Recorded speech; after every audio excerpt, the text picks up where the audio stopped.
Buenas tardes, se oye bien, ¿no? Bueno, el tema de hoy es el que tenemos en el título. Espero que pueda ser de vuestro interés. Tanto José Barceló como Julio José Pérez creo que tienen preparado un programilla que os puede ser interesante. Y entonces, pues sin más, primero me presento yo, lo dejo aquí muy rápido para que le echéis un vistazo rápido. Soy ingeniero desde hace ya 30 y tantos años y llevo aquí con la comisión de control aproximadamente, me parece que van ya para 8 años, 8 o 9. Bueno, dentro de las distintas actividades mías, el tema de control está muy relacionado con todos los proyectos que he estado haciendo a lo largo de mi vida y entonces por eso es por lo que finalmente recalo en esta comisión.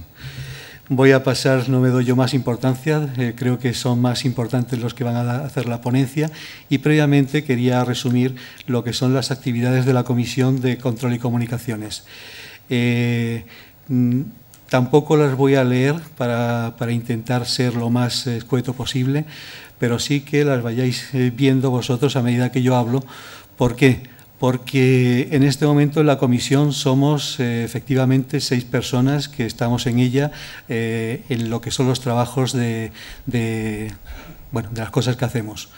Si en esa línea de lo que son los objetivos y lo que son las iniciativas, proyectos y actividades que hacemos creéis que alguno de vosotros puede estar interesado, pues no tenéis nada más que comunicárnoslo, que creo que se pasa bien dentro de un orden. Hay que dedicar un tiempo, no demasiado, dedicamos prácticamente una tarde al mes y en cuanto a reunirnos. Y después en cuanto a los trabajos que tenemos que hacer o preparar, jornadas, publicaciones y cosas por el estilo, gracias a que los correos electrónicos y los teléfonos hoy nos permiten casi todo tipo de comunicación, pues en ratos residuales es como nos lo componemos. Bien, perdonad que mira tú por dónde. No he apagado mi teléfono. Bien, entonces no le doy más tiempo a eso y ya paso a presentar a los ponentes. José Barceló va a dar la primera ponencia, es ingeniero por la Universidad Politécnica y ha estado en un montón de actividades que ahí relaciono de una forma muy escueta dentro del mercado ibérico de la energía. Ahí ha tenido la oportunidad de saber un montón de cosas de todo lo que se baraja en este mundo nuestro, en todo lo relacionado con la energía. Formó parte de la creación de Europex, que es una asociación de operadores de energía en Europa. A su vez ha sido representante de Europex en el Foro de Madrid. Ha pertenecido a la Dirección de Asuntos Económicos de UNESA durante 10 años. Es miembro de comisiones varias, todas ellas encuadradas en Euroelectric. También ha estado integrado en Intesa Industrial, en la jefatura de apoyo logístico del Ministerio de Defensa, un año. Creo que fue una actividad muy interesante y muy curiosa, con muchas actividades de las que cuando en el día a día te empieza a contar cosas, dices, jo, ¿eso es posible? Pues sí, algunas cosas sí. No nos cuenta muchas porque dice que es secreto de sumario, pero bueno. Profesor de Sistemas Operativos y Ofimática, profesor máster de Energía de la Carlos III. Formó parte de las personas que crearon la Asociación de Ingenieros Industriales de Madrid y ha sido miembro de la Junta Directiva durante 14 años. Actualmente también miembro de la Comisión de Ahorro y Eficiencia Energética del Club Español de la Energía. Muchas más cosas que podría decir de él, pero bueno, si él después quiere, cuando le toque dar su ponencia, me quiere corregir, ampliar o reducir algo que yo he dicho, que sea él el culpable de lo que él quiera decir. Y el otro ponente es Julio José Pérez Díaz, también forma parte de la Comisión de Control y Comunicaciones. Es ingeniero por la Universidad de Carlos III en electrónica y automática. Su experiencia profesional en automatización de edificios ha sido bastante importante en el tiempo en el que como profesional ha estado desarrollando ese tipo de actividades. Ha intervenido en proyectos nacionales e internacionales, algunos bastante relevantes. Forma parte del CIEMAT en el aspecto investigación en la parte de eficiencia energética. Asimismo, está actuando en sistemas de gestión técnica de diversos proyectos, tanto a nivel de promotores particulares como no. También en el tema de análisis e implementación de estrategias avanzadas de gestión de energía y en aplicaciones de explotación automática de datos para análisis energéticos. También he intentado resumirlo para que no sea muy tedioso todas estas presentaciones, que bueno, que siempre parece como si fueran las partes menos importantes de lo que se dicen en las jornadas estas, aun cuando muchas veces el hecho de saber quiénes son las personas que están diciendo eso que queremos oír, nos permite a posteriori el avanzar, o mejor dicho, más que avanzar, ampliar esa información o esos conocimientos, sabiendo en qué campos se están desarrollando determinadas actividades esas personas. Por lo menos yo utilizo esa información del currículum para ese tipo de cosas. Cada cual puede opinar en ese sentido. Y nada más, yo no les voy a entretener más y ya paso a lo que va a ser la presentación de José Barceló.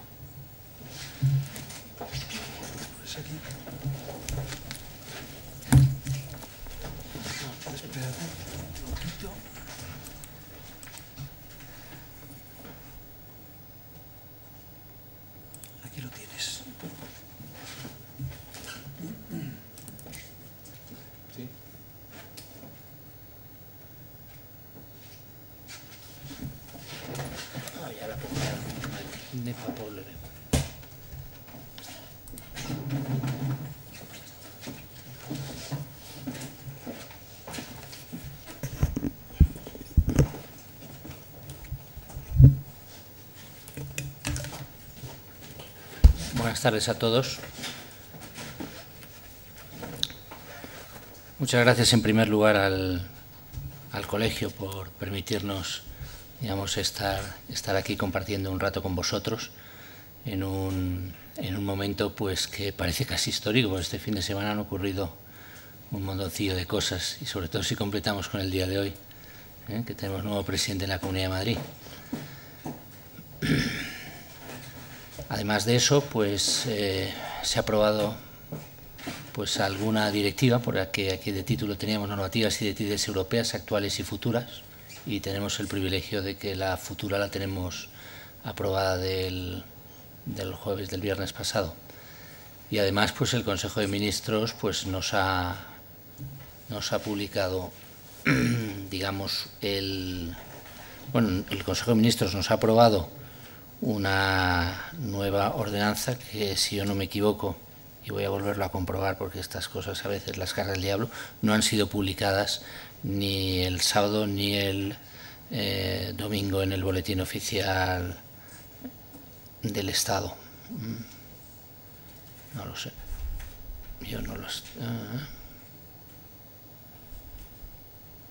no, yo tengo aquí el último, el 13 de septiembre.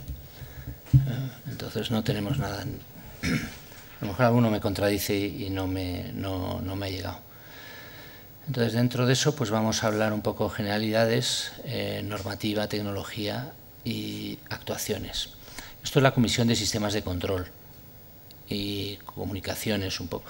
Entonces, el tema energético, digamos, lo vemos un poco más de soslayo. En ningún caso queremos tapar a la Comisión de Energía. Lo que pasa es que reconocemos que la situación hoy es un pelín especial porque, queramos o no, afecta a todos. Estamos en un mercado donde las instalaciones tienen que funcionar 7x24, 24 horas al día, 7 días en la semana, 365 días del año. Tiene que haber una disponibilidad de suministro, un equipamiento adecuado, unos requisitos importantes de climatización con calidad del aire y, por supuesto, un buen sistema de control. Y además ahora se nos está pidiendo que a eso le añadamos una eficiencia energética, que midamos la intensidad del consumo, que midamos, digamos, el coste. Ahí he puesto aumento de coste, pero realmente lo que tenemos que medir es la disminución del coste. Lo que pasa es que viendo uno el boletín oficial del Estado, las tarifas, lo último que se le ocurre a uno es la disminución, solo ve uno aumentos. La gestión, se nos pide medir la gestión, reducir las necesidades, mejorar o mantener el confort en los edificios, y se nos pide también que todo eso lo hagamos siguiendo, digamos, tratando de mantener la calidad de la edificación y la amigabilidad de las construcciones. Antes teníamos empresas suministradoras que, digamos, atendían al consumidor. Ahora tenemos consumidores que son atendidos por las empresas suministradoras. Es muy importante, digamos, ese concepto. Otra cosa es quien sea el defensor en estos momentos de este concepto, y es que es una entidad privada que es propiedad de los distribuidores y comercializadores. Pero bueno, alguien tendrá que revertir en algún momento, digamos, esta situación. La normativa, tenemos normativa internacional de Estados Unidos, de la Unión Europea. Yo aquí tenía un montón de transparencias del DOE. El DOE es el Ministerio de Industria americano. Con lo que ha ocurrido este fin de semana las he quitado todas. Me ha parecido que ponerse a hablar de Estados Unidos, digamos, en la situación actual es difícil. Pero puesto que en la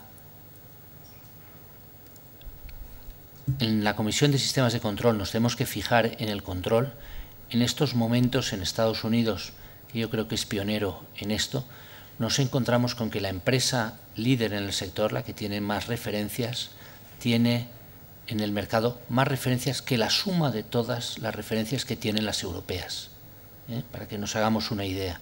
Es decir, el número de productos que son capaces de controlar un edificio, sensores de presión, temperatura, humedad, lo que queramos, todo lo que queramos medir, pues el número total de referencias de la suma de todas las empresas europeas no llega al primer productor, digamos, americano. Y luego, de alguna manera, darnos cuenta de que la Unión Europea actúa un poco como un rodillo. España va un poco a rastras, porque el tiempo medio de transposición de sus directivas debería ser 2 años, que es el tiempo establecido inicialmente a raíz, digamos, de la evolución del Tratado de Roma. Estamos en unos 3 años y medio. Pero eso no quita para que al final todo vaya entrando en vigor, tarde o temprano, pronto menos, tarde un poco más, pero al final todo entra. Luego es como un rodillo. Entonces, pretender ir un poco en contra o pretender navegar de lado o en sentido contrario es cada vez más difícil. Entonces, yo diría que esa señal procuremos, digamos, aplicarla. En España tenemos pues leyes, la ley del sector eléctrico del año 97, decretos, reglamentos, y luego pues tenemos una legislación autonómica, 17 legislaciones en toda España, y luego tenemos locales. En el Ayuntamiento de Madrid pues a veces no va todo en la misma dirección, digamos, que otros ayuntamientos. En otros casos sí, pero en esto del control tengo que decir que estamos un pelín atrasados, y luego descenderé un poquillo más. Pero digamos, tratando de dar simplemente pinceladas, porque yo entiendo que dar valores a estas alturas no tiene mucho sentido, porque lo que hay que coger es digamos, la idea, hacia dónde vamos, y tratar de navegar todos en la misma dirección. Directivas y reglamentos, tenemos la Directiva 2002/91/CE y luego la Directiva 2010/31, que es la más importante, relativa a la eficiencia energética de los edificios. En esta directiva se establecen sistemas de control independientes de los certificados de eficiencia energética y de los informes de inspección. Esto que parece un tema exclusivamente burocrático es al final, digamos, el meollo de la cuestión. En cuanto alguien vaya a aplicar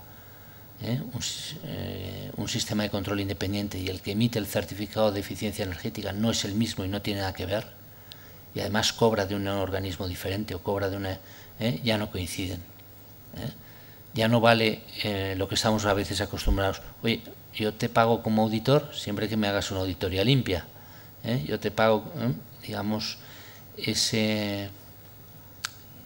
eso, digamos, se va haciendo un pelín más difícil. Es decir, sistema de control independiente de los certificados de eficiencia y de los informes de inspección.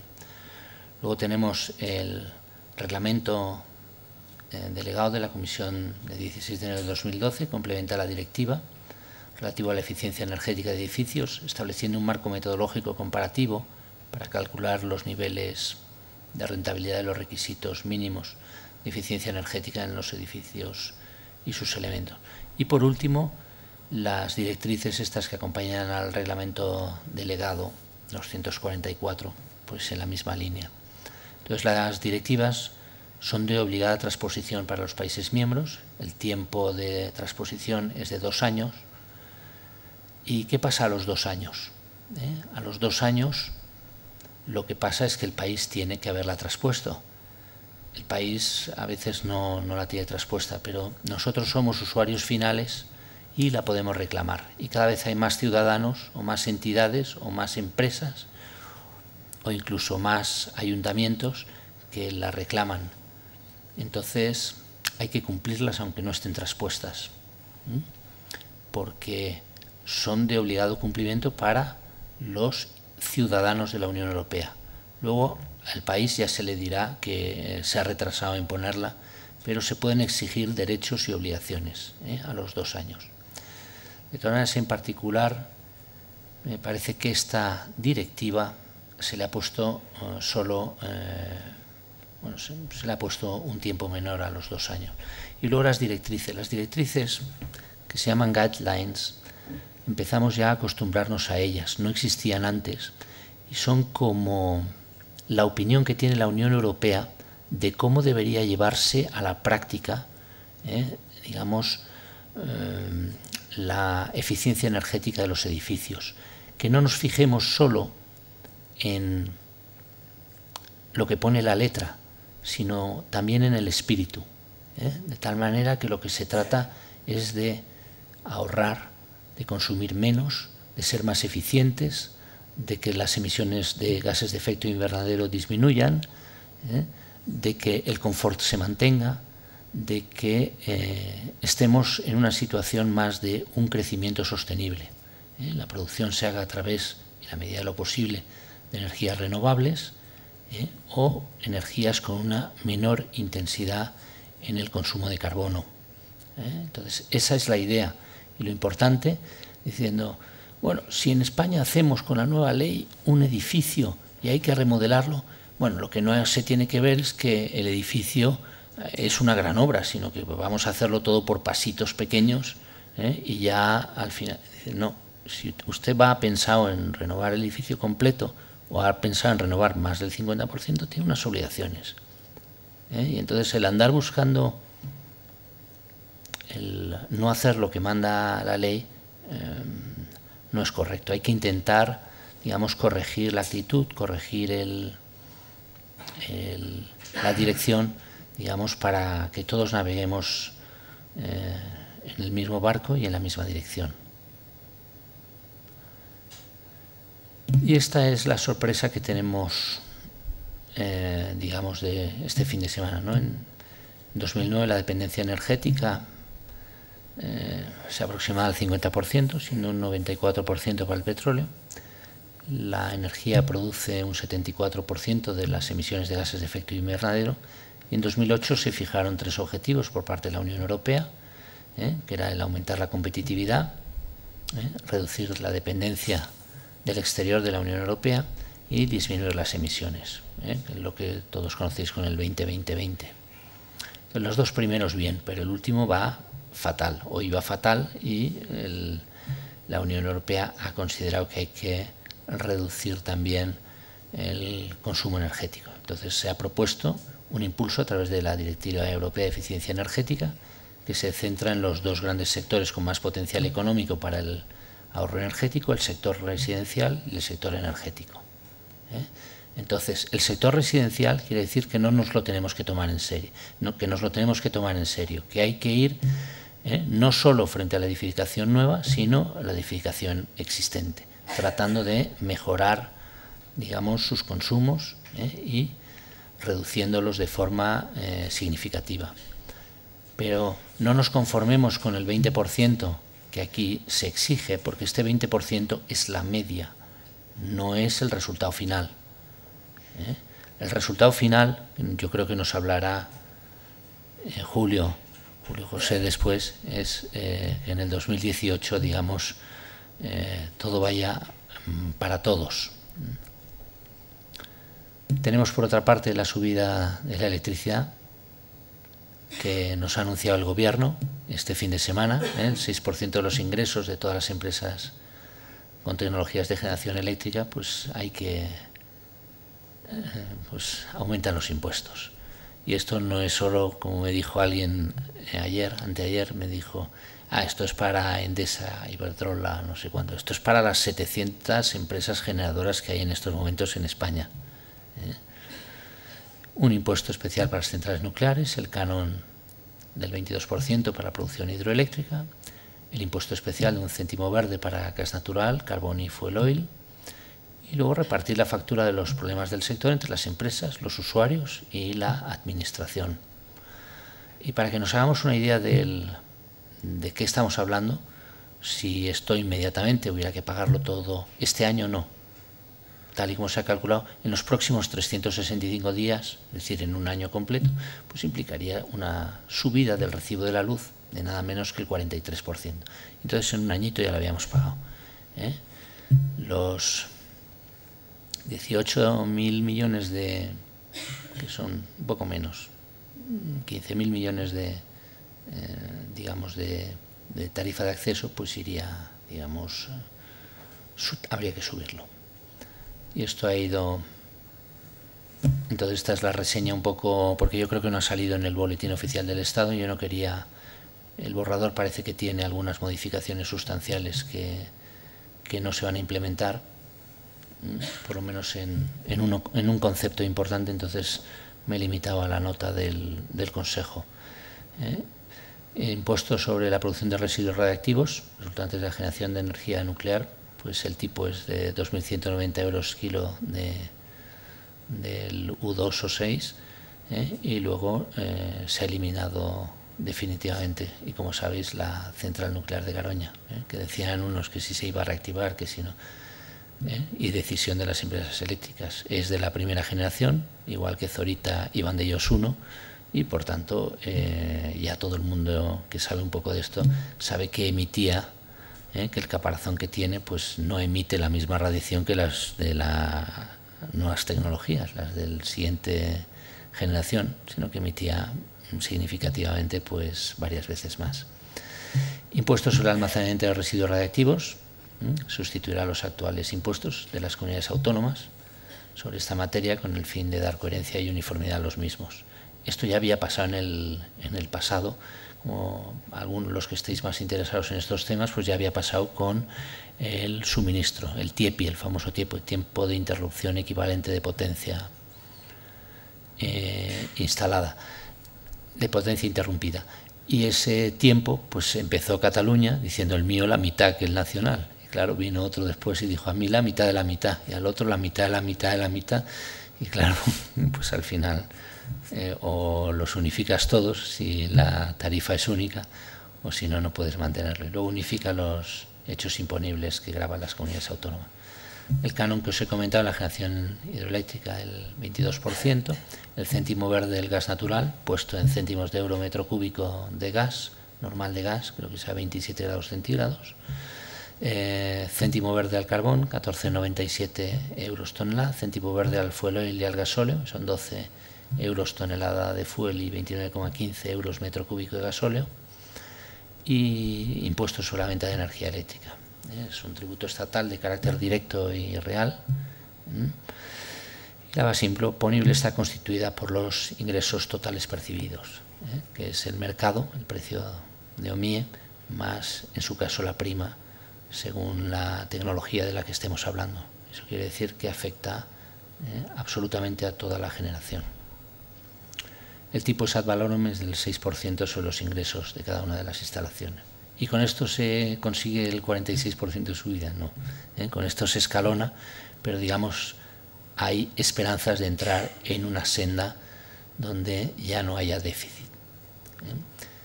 No sé si aquí hay gente que ya tiene una cierta edad, pero os recuerdo el pasado con Aznar de presidente, no quiere decir que lo hiciera bien, pero digamos los ingresos coincidían a los gastos, o más o menos. Luego vino otro presidente y bueno, pues se gastaba un poquito más. Y ahora con Rajoy hablan de consolidar el déficit. Oigan, si yo en mi casa gasto más de lo que ingreso, es insostenible. Podré ir a buscarlo prestado, pero en este momento está difícil. Luego hay que procurar que los ingresos y los gastos, digamos, sean similares. Y el 11 de septiembre, esta es la otra sorpresa que tenemos, se ha aprobado la nueva directiva sobre eficiencia energética. Como vemos, hay unanimidad en el Parlamento Europeo, 632 votos favorables los he puesto porque es muy significativo. No ha sido el 11 del 11, pero ha sido el 11 del 11 del 12, que bueno, es una fecha. Y impone auditorías energéticas a las grandes empresas. Las compañías energéticas tendrán que presentar planes de ahorro importantes. Y se estima que la reducción del consumo en la Unión Europea será de un 20%, que es lo que establecía, pero ahora de verdad, porque los planes individuales de cada una de las empresas pues lo van a recoger. Luego se van a poder digamos, incorporar de una manera oficial, y ya no es necesario que haya una ley. Es decir, tú como empresa estás obligado a hacer el ahorro. Pero alguien puede pensar, no, es que la ha tomado con el sector energético. Es exactamente igual en todos los demás temas. En protección de datos, la nueva directiva, que no está aprobada todavía y que se aprobará en diciembre seguramente de este año, lo que establece es que cada empresa determinará cuál es su sistema para proteger los datos confidenciales de la gente, datos de salud, cuando se toman en un hospital, y cada empresa determinará quién es el responsable de esos datos. Y si esos datos salen a la luz y se publican por un tercero, hay un responsable al que cortar la cabeza en la empresa, no en el país. Es decir, las responsabilidades van a ir cada vez más abajo. Ya no van a ser los políticos, vamos a ser las empresas, los ciudadanos, los que somos responsables de cumplir, digamos, cada una de las propuestas. Y otra cosa muy importante es que cuando se aprueba una directiva que establece un objetivo 2018, como nos explicará Julio, o 2020 o lo que sea, la condición para aprobar en ese momento la directiva es que exista ya funcionando al menos 2 empresas capaces de fabricar esa tecnología dentro de la Unión Europea. Luego, cuando alguien nos pide paneles solares o alguien nos dice eso no funciona, no puede ser una respuesta nuestra, puesto que está en una directiva que entra en vigor en 2018. Quiere decir que hay 2 tecnologías en la Unión Europea capaces de hacer realidad eso que ya está publicado, y por tanto que alguien ha leído y te está pidiendo.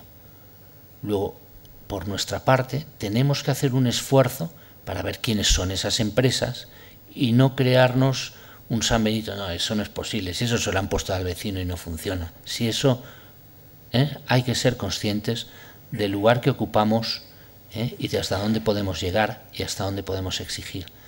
Y yo creo que con esta nueva directiva eso queda cada vez más visible y se intuye, y además, por eso os he puesto los votos favorables, no lo dice un partido o lo dice otro, lo dicen todos.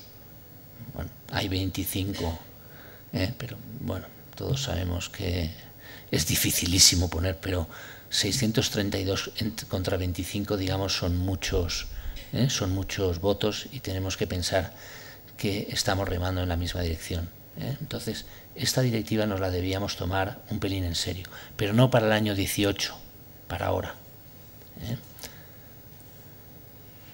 Lo que dice la directiva os lo he puesto porque afecta muy directamente digamos, lo que tiene que hacer la Comisión de Sistemas de Control, y es que la directiva esta solo se acepta la transposición 1,5 años. ¿Por qué? Porque aunque el tratado dice que las directivas se transponen a los 2 años, la posición común y las ideas principales de la directiva se adoptaron hace medio año. Luego se han considerado capaces de decir, ya llevamos medio año recorrido y por tanto cada uno de los Estados miembros ha podido ir tomando nota de lo que debía hacer. Es una directiva además lo que se llama EEE, que me imagino que sabéis lo que es Espacio Económico Europeo. No afecta solo a los Estados de la Unión Europea, sino también afecta a Suiza y Noruega. Es de obligado cumplimiento y de obligada transposición también para estos 2 países, que son países, si queréis, también igualmente serios. Exige al gobierno, porque al final el gobierno es el que tiene que tomar la línea de desarrollo, de investigación, quien tiene que ser pionero. Y se le dice, cada año renovarás el 3% de la superficie total de los edificios. Y no vale, no, es que el país está en crisis, no podemos. No, esto es obligatorio. Con calefacción y o sistemas de refrigeración en propiedad y que ocupe su administración central. Luego eso hay que hacerlo, independientemente que haya crisis, no haya crisis. Se aplicará a los edificios con una superficie de más de 500 metros cuadrados y a partir del 9 de julio de 2015 a los de más de 250. Os he puesto la fecha porque esta es la misma que la de la anterior directiva, nos ha tocado. Entonces a más de uno le sonará. Entonces, ¿por qué viene esa fecha? Pues no la han creado nueva esta vez, es la misma que había en la anterior directiva y se ha mantenido el límite. Ya os he dicho, la Unión Europea un poco comportándose como un rodillo que va dando pasos hacia adelante. Los gobiernos podrán recurrir a métodos alternativos para el ahorro energético equivalente, ya hay alguno que se le ha ocurrido 20.000 cosas, pero el 3% habrá que ponerlo sobre papel. Y luego esta legislación pone una cosa muy importante, que ha considerado todo el mundo correcto. Es esencial para lograr el objetivo de cambio climático y seguridad energética de la Unión Europea, para dar impulso a la economía y para ayudar a crear puestos de trabajo, pero no de los de broma, de los de verdad, en todos los países de la Unión Europea, incluido España. Y luego reducirá el coste creciente de la importación energética. Fue de 488.000 millones de euros en 2011, que es el 3,9% del PIB de la Unión Europea. Un 3,9% del PIB es una barbaridad. Y a España le corresponde, como sabéis, una parte importantísima. Se trata de reducirlo. En el 2018, para que os hagáis una idea, siendo el 50% consumo, podríamos decir, doméstico, residencial, estaríamos hablando de la mitad. La cifra en el 2020 podría estar reducida a la mitad. Todos sabemos que al final, si no se toman medidas adicionales, no se llegará a la mitad. Pero hay soñadores que están pensando en que es una cifra razonable. Y los planes de ahorro para las compañías energéticas. Yo creo que esto afecta menos a la Comisión de Sistemas de Control. Yo estoy por dejarlo ahí y que lo leáis vosotros porque no tiene nada que ver, pero está en la propia directiva. Y va en línea, como veis, de lo aprobado por el Consejo de Ministros. Es a sumar a lo ya aprobado este fin de semana, que hemos hablado del 6%. Este ahorro no podrá ser inferior al 1,5% de las ventas anuales de energía a clientes finales entre 2014 y 2020. Si alguien sabe calcular eso del interés acumulado, verá que eso es un dineral y que es el 3,9%, prácticamente se reduce a la mitad. Y luego el transporte está que si se incluye, si no se incluye. Aquí el propio colegio ha organizado jornadas sobre temas de transporte, el vehículo eléctrico pues está cada vez más cerca. Entonces os animo pues a ayudar e ir en la misma línea y utilizar vehículos eléctricos o híbridos o mixtos o como queráis, pero tratar de ir en la misma línea. ¿Esta está cambiada de orden? No, le he dado yo al revés, perdonadme. Las auditorías energéticas, muy importante porque aquí también yo creo que los que estáis sentados aquí debéis tomar un papel preponderante. No son al albur. Esto entra en la misma línea que la revisión de los edificios, que la revisión de los vehículos. Ya hablas a la gente de la ITV de los coches y todo el mundo lo tiene interiorizado. O me compro un coche cada 4 años, o yo tengo que pasar una ITV que me vale por 2 años y que cuando llega a los 10 me lo dan ya solo por 1. Bueno, si tengo un vehículo normal, si tengo uno de transporte, las normativas diferentes. Pero ya todos lo tenemos interiorizado. Entonces, hay auditorías energéticas. Las grandes empresas realizarán cada 4 años una auditoría energética. Y se iniciarán 3 años después de la entrada en vigor de la directiva, que entra dentro de año y medio. Y ya está aprobada, 4 años y medio. Correrán a cargo de expertos acreditados en el ámbito de la energía. Las pymes quedan excluidas, es decir, solo afecta a las grandes empresas. En España, en ese caso, tengo que deciros que os doy la razón. No entran las 700 empresas que están dadas de alta en OMIE, sino que entrarían las grandes, Endesa, Iberdrola, Viesgo, EDP, etcétera.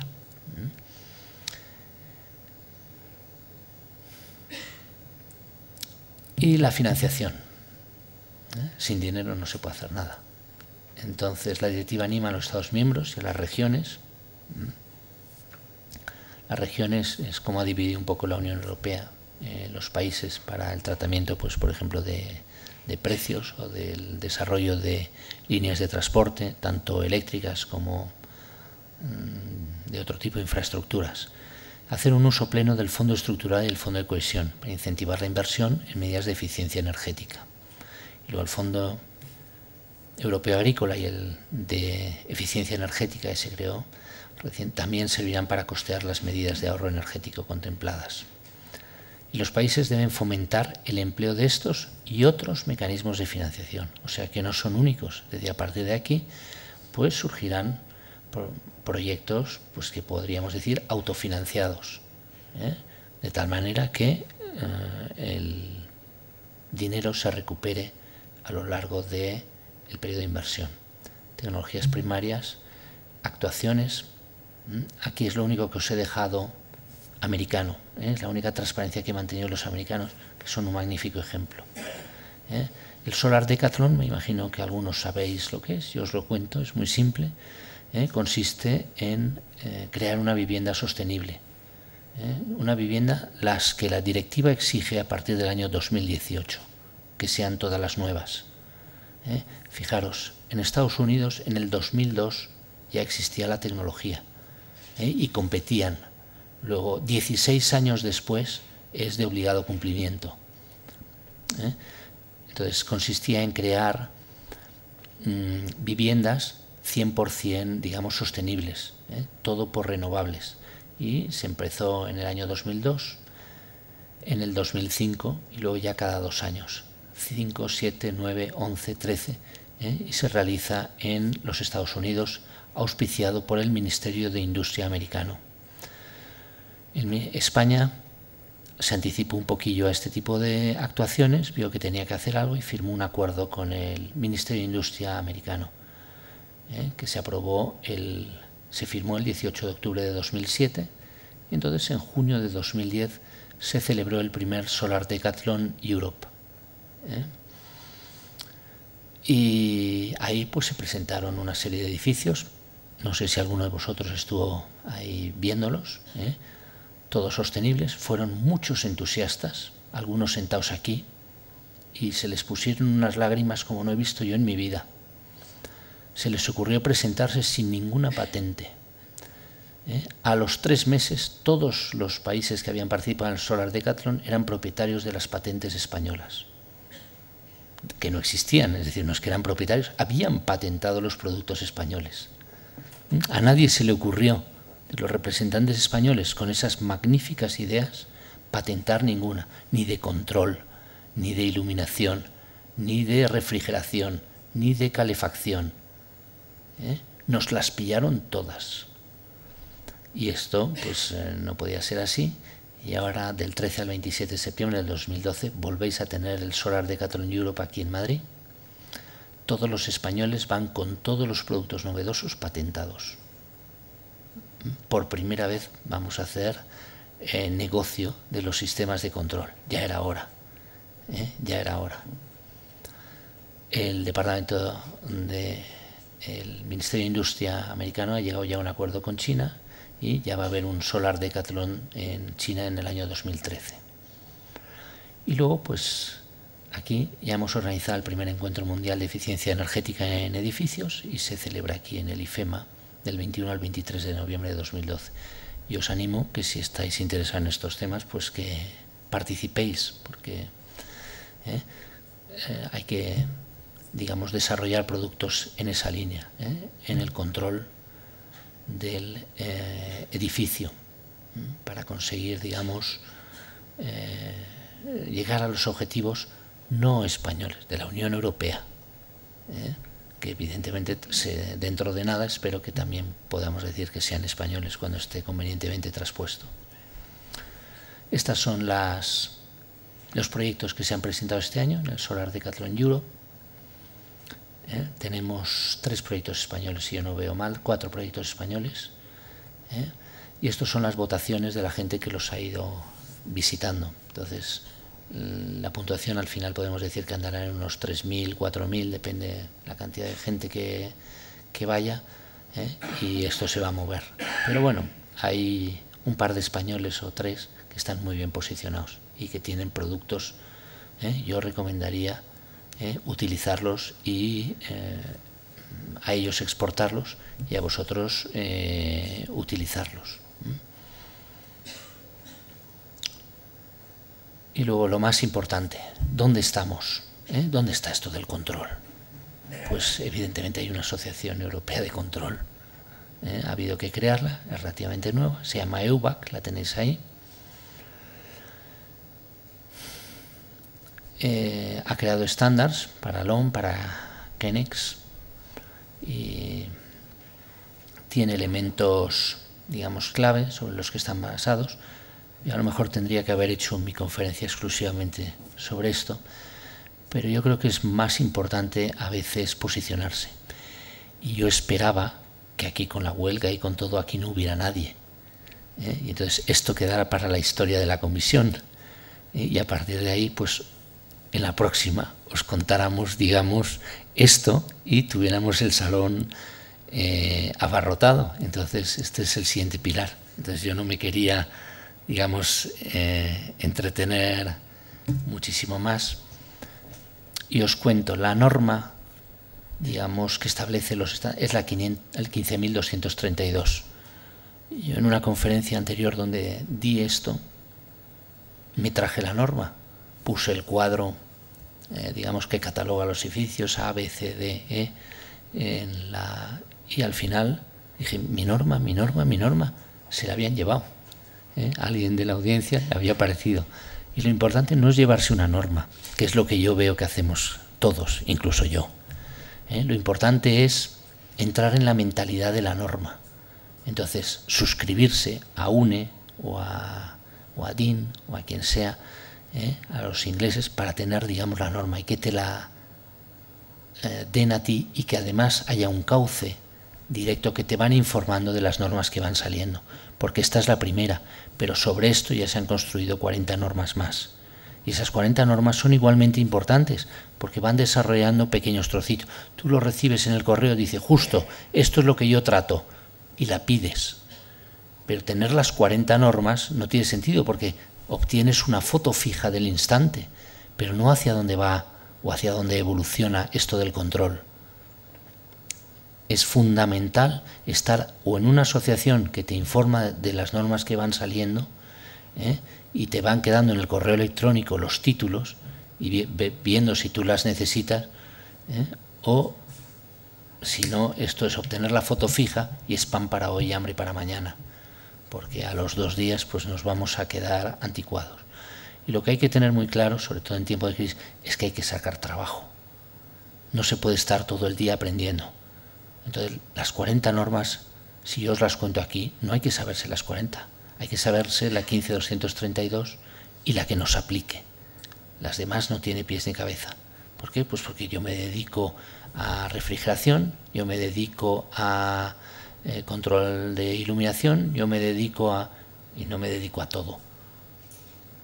Los españoles a veces hemos sido mucho de todo y al final cubrimos poco. Entonces, en la directiva de esta asociación pues tenemos representantes de Schneider Electric, que es el presidente, Danfoss, Honeywell, Siemens, Belimo, Hertz, Johnson, Siemens France, tenemos el inglés y el francés, y Sauter, en la directiva. Luego os he puesto una empresa que fabrica, por si alguno, hay muchas más. Podría haber puesto, yo qué sé, 30, 35, por desgracia no hay española. Y lo único que habríamos conseguido es un listado tremendo de algo y a mí haciendo propaganda de quien no quiero. Entonces prefiero daros un ejemplo de quien obtuvo un premio tiempo atrás y fue de las primeras y de las pioneras en hacer esto, y no es ahora la mejor, y es más o menos independiente.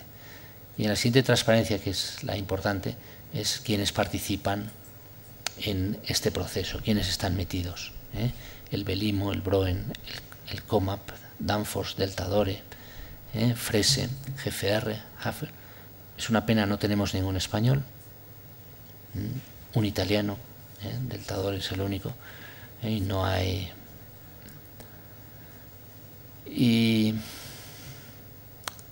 el problema de estas normas es que solo están en inglés, francés y alemán. Y además las normas establecen que los documentos válidos son inglés, francés y alemán. No sé si UNE podría o puede llegar a tiempo para establecer las normas en español. Yo creo que UNE no es suficientemente rápida. Entonces, mi consejo es que si tenéis oportunidad, las apliquéis en inglés. Al principio hay alguien reticente, dice, esto no cumple la norma española. Esa mentalidad tendrá, digamos, que diluirse con el tiempo. No sé cómo, pero mi consejo es que en la medida de lo posible las apliquéis, porque el que da primero da dos veces. Entonces, si uno tiene que esperar a la norma UNE, al final se va a encontrar con que llega tarde. Cualquier extranjero va a llegar antes que tú, porque lo sabe. Entonces yo diría que cogierais las normas en inglés. Es duro decirlo, hemos tratado de mantener, pero ya se vio desde hace 2 o 3 años que la Unión Europea está dispuesto a dar a los españoles, italianos y otros pues en las narices, y que al final esto es un rodillo y se mantiene español, inglés y francés. Español, ya quisiera, inglés, francés y alemán. Y sin más le dejo a Julio que nos cuente su parte. Muchas gracias por vuestra atención y yo creo que las preguntas, si tenéis alguna, la dejamos al final.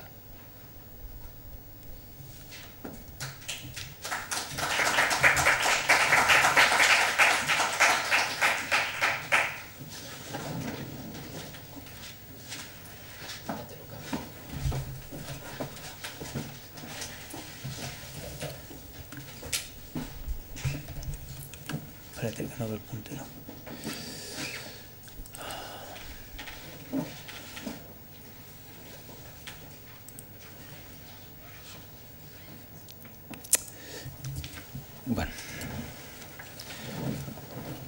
Bueno, pues buenas tardes a todos. Ya me ha presentado Luis, así que yo me voy a saltar la parte de mi currículum, que como habéis visto también es mucho más corto que la de José. La verdad es que los acontecimientos de este fin de semana a mí me han hecho un poco la puñeta, porque yo venía como umbral a hablar de mis libros y los reglamentos al final son un mecanismo legal para obligarnos a cumplir con normativas que ahora ya nos vienen de Europa, antes eran nacionales y ahora son transposiciones de leyes europeas. Entonces, todo el trabajo que hemos hecho, que yo pensé que íbamos a tardar más, como buenos españoles, en transponer esa directiva de 2010, pues nos lo hemos encontrado ya hecho, con lo cual bueno, pues me tocará revisarlo. Pero bueno, yo lo que pretendo con esta jornada es daros una imagen, una foto, como decía José, del estado en el que estamos ahora mismo. ¿Por qué una jornada sobre eficiencia energética en sistemas automáticos en la edificación? Bueno, la eficiencia energética, como ya hemos visto en la ponencia anterior, es un campo tremendamente importante hoy en día. Es importante porque de él depende gran parte de nuestra economía, no solamente a nivel de de creación de puestos de empleo como de nicho de negocio nuevo, sino porque también tenemos una serie de objetivos nacionales e internacionales, nacionales sobre todo en materia de dependencia energética. Esto está obligando a hacer una revisión continua, a incorporar esos conceptos de eficiencia energética a los reglamentos que ya tenemos para ir llevando poco a poco el mercado hacia ese buen uso de la energía y bueno, pues a controlar el consumo, sobre todo en este caso en los edificios. ¿Qué ocurre en los reglamentos y qué está detrás del origen de esta jornada? Pues que los sistemas de control, que al final es nuestro objeto de adoración en la comisión, pues son tratados de una forma no muy exhaustiva desde nuestro punto de vista. Hay referencias a los sistemas de control y hay incluso secciones dedicadas a ellos, pero las referencias no son claras. Muchas veces son referencias deslavazadas y que hacen que el diseño de esos sistemas o la comprensión de lo que implican para el diseñador sean complicados. Entonces se nos ocurrió hacer una jornada, recopilar toda esa información, exponerosla y daros una foto de lo que se está pidiendo ahora en esos reglamentos en materia de sistemas de control automático. Espero que al final de la jornada, bueno, pues realmente todas las preguntas vayan para José porque lo mío haya quedado todo perfectamente claro. Bueno, ¿qué reglamentos vamos a ver? Vamos a ver básicamente dos. El reglamento de eficiencia energética en instalaciones de alumbrado exterior es un reglamento relativamente reciente. Y luego, el Código Técnico de la Edificación. En concreto, el documento básico de ahorro energético, el DBHE, y dentro de él vamos a analizar los requisitos de tres de sus secciones. La sección segunda, que corresponde a la eficiencia energética en instalaciones térmicas de edificios, que es el RITE de toda la vida. La sección tercera, que corresponde a la eficiencia energética en instalaciones de alumbrado interior, que complementaría al otro reglamento, y la sección cuarta, que correspondería al aporte mínimo de ACS que proviene de instalaciones solares. Entonces, la estructura que he seguido es la misma para todos los reglamentos. Empiezo exponiéndoos el objetivo del reglamento. Veréis que más o menos los reglamentos han ido ya unificando todos sus objetivos. A continuación, lo que os voy a exponer es cuándo los sistemas de control son obligatorios en esos reglamentos y qué partes, porque no siempre el sistema de control automático es obligatorio per se, sino que son pequeños matices, pequeñas partes de la instalación las que es obligatorio gestionar de forma automática. Y luego al final, pues un ejercicio, una reflexión que es tareas a las que nos obliga el reglamento, que no es obligatorio hacer de forma automática, pero que sí que podríamos hacer con los sistemas de control y que suponen pues una fuente de nuevas aplicaciones o bueno, digamos de amortizar los sistemas de control que ya tenemos implementados en nuestros edificios. Entonces, un poco por adelantaros los acontecimientos, vamos a ver primero el reglamento de eficiencia energética en instalaciones de alumbrado exterior, luego iremos al código técnico, a las secciones 3 y 4 y dejaré para el final el RITE. Lo dejo para el final porque veréis que de alguna manera está conectado con los otros documentos básicos del código técnico. Bueno, el reglamento de eficiencia energética en instalaciones de alumbrado tiene como objetivo mejorar la eficiencia energética y el ahorro, así como la disminución de emisiones de gases de efecto invernadero. Las emisiones de gases de efecto invernadero, disminución del consumo, ahorro energético, es una constante. Lo habéis oído en la presentación de José un montón de veces, pero es que es la línea. La directiva que se acaba de aprobar lo que pretende es que los edificios tengan un balance de energía neto nulo. Es decir, que a lo largo de toda su vida sean capaces de no solamente de autoabastecerse, sino que de alguna manera reponer la energía que se ha invertido en su construcción. Y bueno, pues trataremos de llegar a ese objetivo. Bueno, dentro de este reglamento, es un reglamento con un ámbito de aplicación muy amplio, cubre casi todas las instalaciones de alumbrado que no están dentro de techadas, incluso el alumbrado espectacular, y bueno, al ser un campo de aplicación amplio, es muy interesante para la gente que se dedica a las instalaciones de control, ¿no? Porque es un pastel relativamente grande y sobre todo es un pastel que no está demasiado explotado. No hay muchas instalaciones de regulación en instalaciones de alumbrado vial y público, sobre todo. Bueno, vamos a ver cuándo es obligatorio un sistema de control en este edificio, en este reglamento. Pues atendiendo al artículo, voy a leer el primero, pero ya el resto, como los tenéis en la pantalla, me lo voy a saltar, porque vais a ver que el número de siglas punto es exponencial a medida que nos vamos acercando al RITE. Lo que dice este reglamento es que los sistemas de regulación son obligatorios en las instalaciones en las que se requiera, así en general. Y esos sistemas pueden ser sistemas de accionamiento, distinguen sistemas de accionamiento y sistemas de regulación. A priori no nos dice cuándo o qué instalaciones son las que, digamos, son las que lo requieren. Pero si vamos un poco más adelante a una de las instrucciones técnicas complementarias, a la número 4, hay 2 puntos que definen cómo son estos sistemas de accionamiento y regulación que sí que nos dicen cuándo son obligatorios estos sistemas. En concreto, los sistemas de accionamiento, que podríamos denominarlos como sistemas todo o nada, son obligatorios siempre. La única diferencia es que en función de la potencia del circuito que controlan, nos dejan utilizar unos sistemas u otros. Si la potencia es muy elevada, nos limita a relojes astronómicos y sistemas centralizados. Cuando la potencia es más baja, además de estos, nos permite utilizar fotocélulas, pero fotocélulas como elemento compacto, es decir, como interruptores crepusculares, algo que mide un nivel de luminosidad y actúa sobre el circuito. Veremos eso, lo aclaro porque veremos después que si no, sí que es susceptible de utilizar fotocélulas siempre, ¿vale? Incluso las de mayor potencia. Bueno, y en los sistemas de regulación aquí vemos que no siempre es obligatorio. Se utiliza en una serie de casos, os he puesto ahí la ITC en la que están recogidos, y lo que sí que dice el reglamento en un artículo es qué tipo de elementos se pueden utilizar para esa regulación. Se puede utilizar balastros de doble nivel, reguladores, balastros electrónicos, es decir, cualquier otra solución técnica que no esté entre esas 3 a priori no estaría validada por el reglamento. Bueno, y ahora que ya más o menos tenemos claro qué sistemas o qué elementos son obligatorios como sistemas automáticos de control, ¿qué es lo que nos pide el reglamento que hagamos con ellos? Bueno, pues lo que dice literalmente es que el sistema de control debe ser capaz de hacer un encendido y apagado preciso en función de la luminosidad ambiente. Y especifica, como máximo, entre la salida y la puesta del sol. Bueno, para medir la salida y la puesta del sol, una de dos. O tienes un controlador que te calcule en función de la latitud el momento del amanecer y del atardecer, que hay funciones y tablas correladas, o te pones una fotocélula. Por eso os decía que, digamos, cuando se habla de fotocélulas para pequeños circuitos, se refiere, entiendo que se refiere a ese circuito. Esto es una interpretación totalmente personal. Este encendido y apagado en función de la luminosidad ambiente tiene sus excepciones, sobre todo de alumbrado que no tiene que ver con la seguridad vial. Por ejemplo, ferias, alumbrado de letreros luminosos, cosas que son puntuales, o sea, que no tienen que ver con la seguridad de la gente. Se debe utilizar solamente un accionamiento por horario, solamente en las horas en las que se prevea que va a haber público y fuera del uso, por ejemplo, de las tiendas. ¿Qué más debe hacer un sistema de control? Pues gestionar horarios. Uno, por circuito y por nivel de iluminación. Hemos visto que una de las posibilidades que nos dan los sistemas de modulación de este tipo de circuitos es tener 2 niveles de iluminación.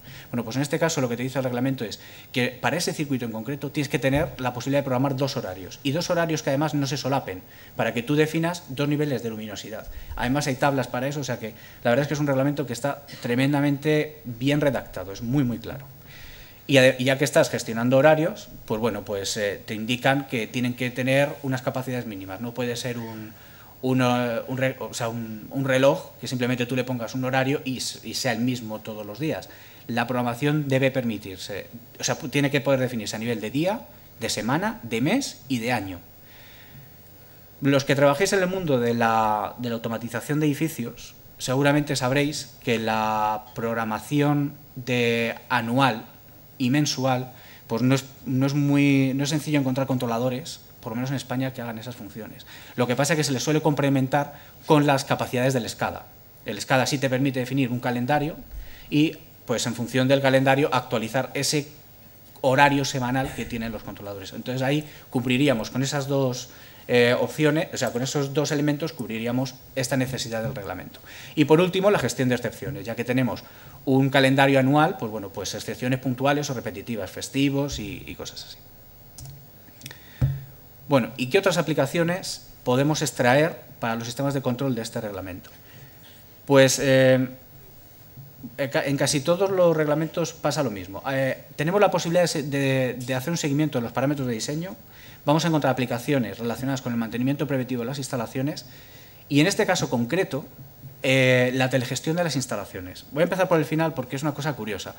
Hay un artículo en este reglamento que dice que las administraciones locales están obligadas a gestionar el tiempo de funcionamiento de las instalaciones dentro de su ámbito territorial. Obviamente un pueblo pequeño, un ayuntamiento pequeño que tenga solamente un circuito, que sea un entorno urbano pequeñito, pues bueno, la gestión del horario la puede hacer relativamente sencilla. Pero en un entorno urbano como puede ser Madrid o yo que sé, una gran ciudad como Barcelona, esta gestión es muy complicada. Entonces, es un nicho o es una capacidad que los sistemas de control, los sistemas de control están ahí para facilitar esa gestión a las administraciones locales, ¿no? Aparte de, bueno, de ser posiblemente un nicho de negocio. En cuanto a los parámetros de diseño, hay un ratio que es muy importante en este reglamento, que tiene que ver con la calificación energética de la instalación de alumbrado, que es el ratio vatios por metro cuadrado. Los metros cuadrados se refiere al ancho de vía por la longitud. Este ratio es tremendamente sencillo de controlar desde los sistemas de control, montando potenciómetros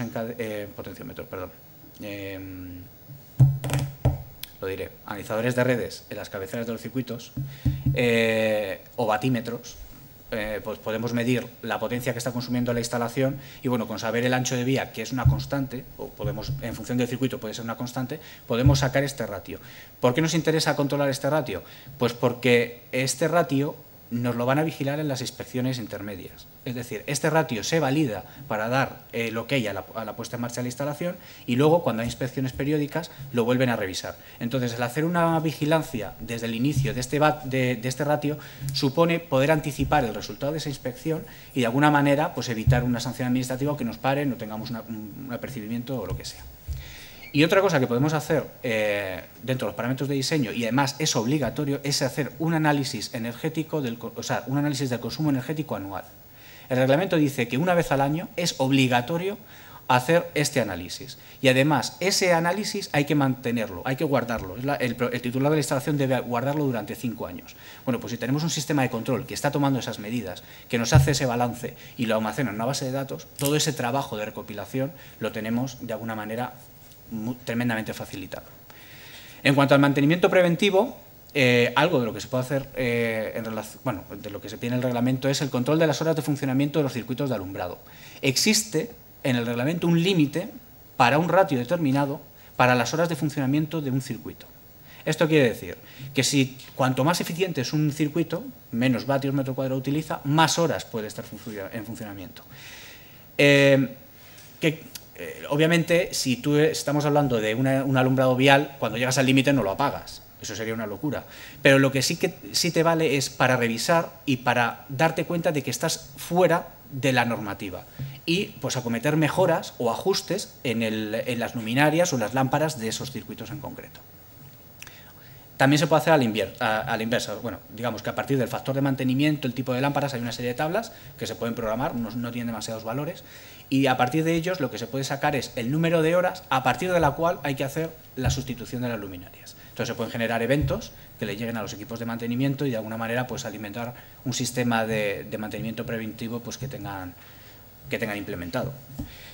Y bueno, por último, el tema de la potencia eléctrica consumida, ya os lo decía arriba, es decir, esos batímetros lo que nos permiten es adelantarnos al resultado de las inspecciones. Lo único que hay que tener es la precaución de que la precisión sea la exigida para las inspecciones. Las inspecciones se van a hacer siempre con equipos con un error menor del 5%. Bueno, pues si tenemos un batímetro lo suficientemente bueno, nos vamos a acercar mucho al resultado de la inspección. Bueno, vamos a pasar al código técnico, a las secciones 3 y 4. ¿Qué es lo que se pretende con el código técnico, con este documento básico de ahorro de energía? Bueno, volvemos a lo mismo, conseguir un uso racional de la energía necesaria para la utilización de los edificios, como consecuencia del proyecto, construcción, uso y mantenimiento. El uso tiene mucha relación con los sistemas de control y vamos a ver cómo nos afecta. Como os he comentado, vamos a ver las secciones 3 y 4, la 2 la veremos más adelante, que es el RITE. Hay otra sección que quizá llame la atención que no se analice en esta ponencia, que es la de contribución fotovoltaica mínima. La razón de no exponerla aquí es que después de revisarla, no existe como tal una referencia a los sistemas de control. Únicamente hay una descripción de las capacidades que deben tener los inversores que se encargan de inyectar la energía en la red. Entonces, bueno, pues no aportaba nada a los que trabajéis en el mundo del control. Únicamente saber que, bueno, que siempre, pero eso es de lógica, siempre es interesante medir la energía inyectada, pues para poder compararla con lo que se está facturando y pues, poder reclamar en algún momento. Bueno, ¿qué se exige de los sistemas de control o cuándo son obligatorios? Bueno, en el documento básico 3, que recordemos es el de eficiencia energética en iluminación interior, nos dice que para asegurarnos de que estamos cumpliendo con la norma, debemos comprobar que existe en el proyecto y en la instalación un sistema de control. Pero no nos dice si es manual o automático. Entonces, revisando la normativa no lo vais a encontrar. Donde lo vais a encontrar es en el apéndice de definiciones. Y ahí vais a ver que los sistemas automáticos son únicamente aquellos que por definición son para el aprovechamiento de luz natural y el encendido por detectores de presencia. El encendido y apagado de circuitos no es obligatorio, por norma, que se haga con el sistema de control. Lo que pasa es que si alguna zona tienes que implementar un sistema de aprovechamiento de luz natural y tienes controladores para gestionar la climatización de una zona, pues hombre, no supone tampoco mucho esfuerzo y utilizar pulsadores y controlar de alguna manera que no se queden circuitos encendidos fuera de los horarios de uso del edificio. Es más, en este documento hay una sección dedicada a sistemas de control y regulación que no aporta ningún tipo de descripción técnica. Es una descripción bastante genérica. Esto es lo que os decía al principio, que los reglamentos sí que están contemplados los sistemas de control, pero que los requisitos no están donde esperamos que estén.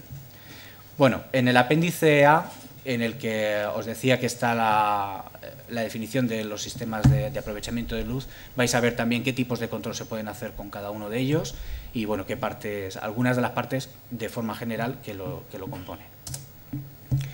El documento 4 nos dice, aquí nos llevamos una sorpresa, que los sistemas de control son parte de la instalación solar térmica.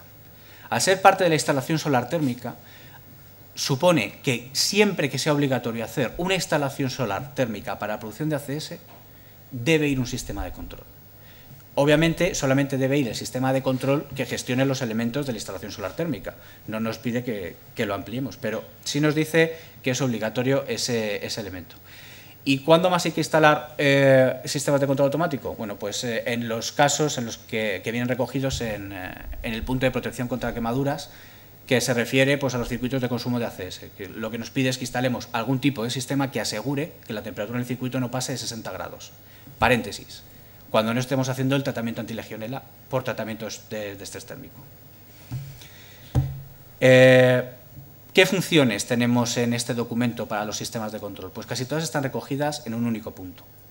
Lo que nos pide es que el sistema de control asegure el correcto funcionamiento de la instalación, el buen aprovechamiento de la energía solar captada y asegurar un uso adecuado de la energía auxiliar. Y se quedaron tan a gustos. Es decir, es una definición bastante ambigua. Pero la verdad es que un poco más abajo, en el apartado 2, sí que nos dicen, si queremos asegurar un correcto funcionamiento, qué tipo de estrategia podemos seguir a la hora de gestionar las bombas del circuito primario solar. Entonces, nos dan una descripción que básicamente es un control por diferencia de temperaturas. En función de la diferencia de temperaturas te dice que tenga las bombas arrancadas o no. ¿Se pueden implementar otros tipos de controles independientemente de ese? Sí. Hay otro apartado que nos deja abierta esa posibilidad, pero nos obliga a medir la radiación solar, ¿vale? Lo que no dice es que la tengamos en cuenta, pero dice que la midamos. ¿Qué más funciones tenemos? Pues tenemos funciones de seguridad contra heladas y contra sobrecalentamientos.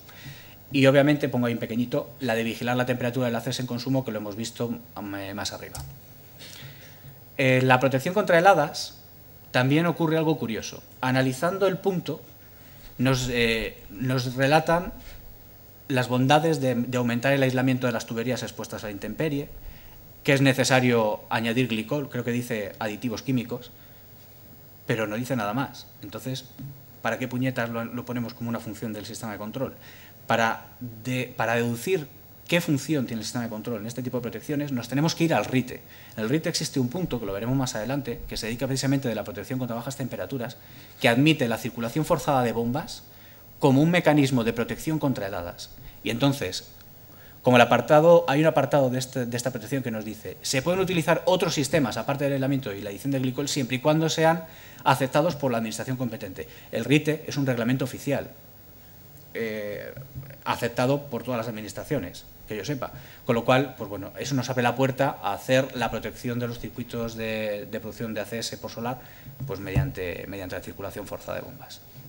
Y en cuanto al sobrecalentamiento, pues bueno, evitar el sobrecalentamiento, ahí me gustaría hacer un paréntesis, si tenemos con qué, porque claro, el sistema de control per se no tiene la capacidad de evacuar calor si no le pone un elemento para un sumidero de energía, pero bueno, tiene esa función. Y luego lo que nos piden es que el sistema de control se encargue de evitar pérdidas de fluido anticongelante o el relleno excesivo de la instalación por culpa de una conexión directa a la red de agua fría. Bueno, yo ahí pongo entre interrogantes. Estos son condiciones de diseño, no de control, desde mi punto de vista. En estos documentos, ¿qué otras aplicaciones podemos encontrar? Pues en cuanto a parámetros de diseño, comprobación de la demanda de ACS de nuestros recintos, la contribución solar media frente a la demanda energética diaria y los caudales de diseño del circuito primario solar. Así dicho, seguramente los que hagáis proyectos de continuo pensaréis, vale, caudalímetros, sonda, dinero, ¿cómo le vendo yo a esto a mi cliente? Bueno, realmente es muy difícil venderlo a un cliente. Lo que pasa es que muchas veces eso el cliente lo va a tener que poner. Por ejemplo, en el caso de la comprobación de la demanda, en instalaciones que tengan más de 20 metros cuadrados, ya os obliga a poner un caudalímetro en la entrada de agua fría de red.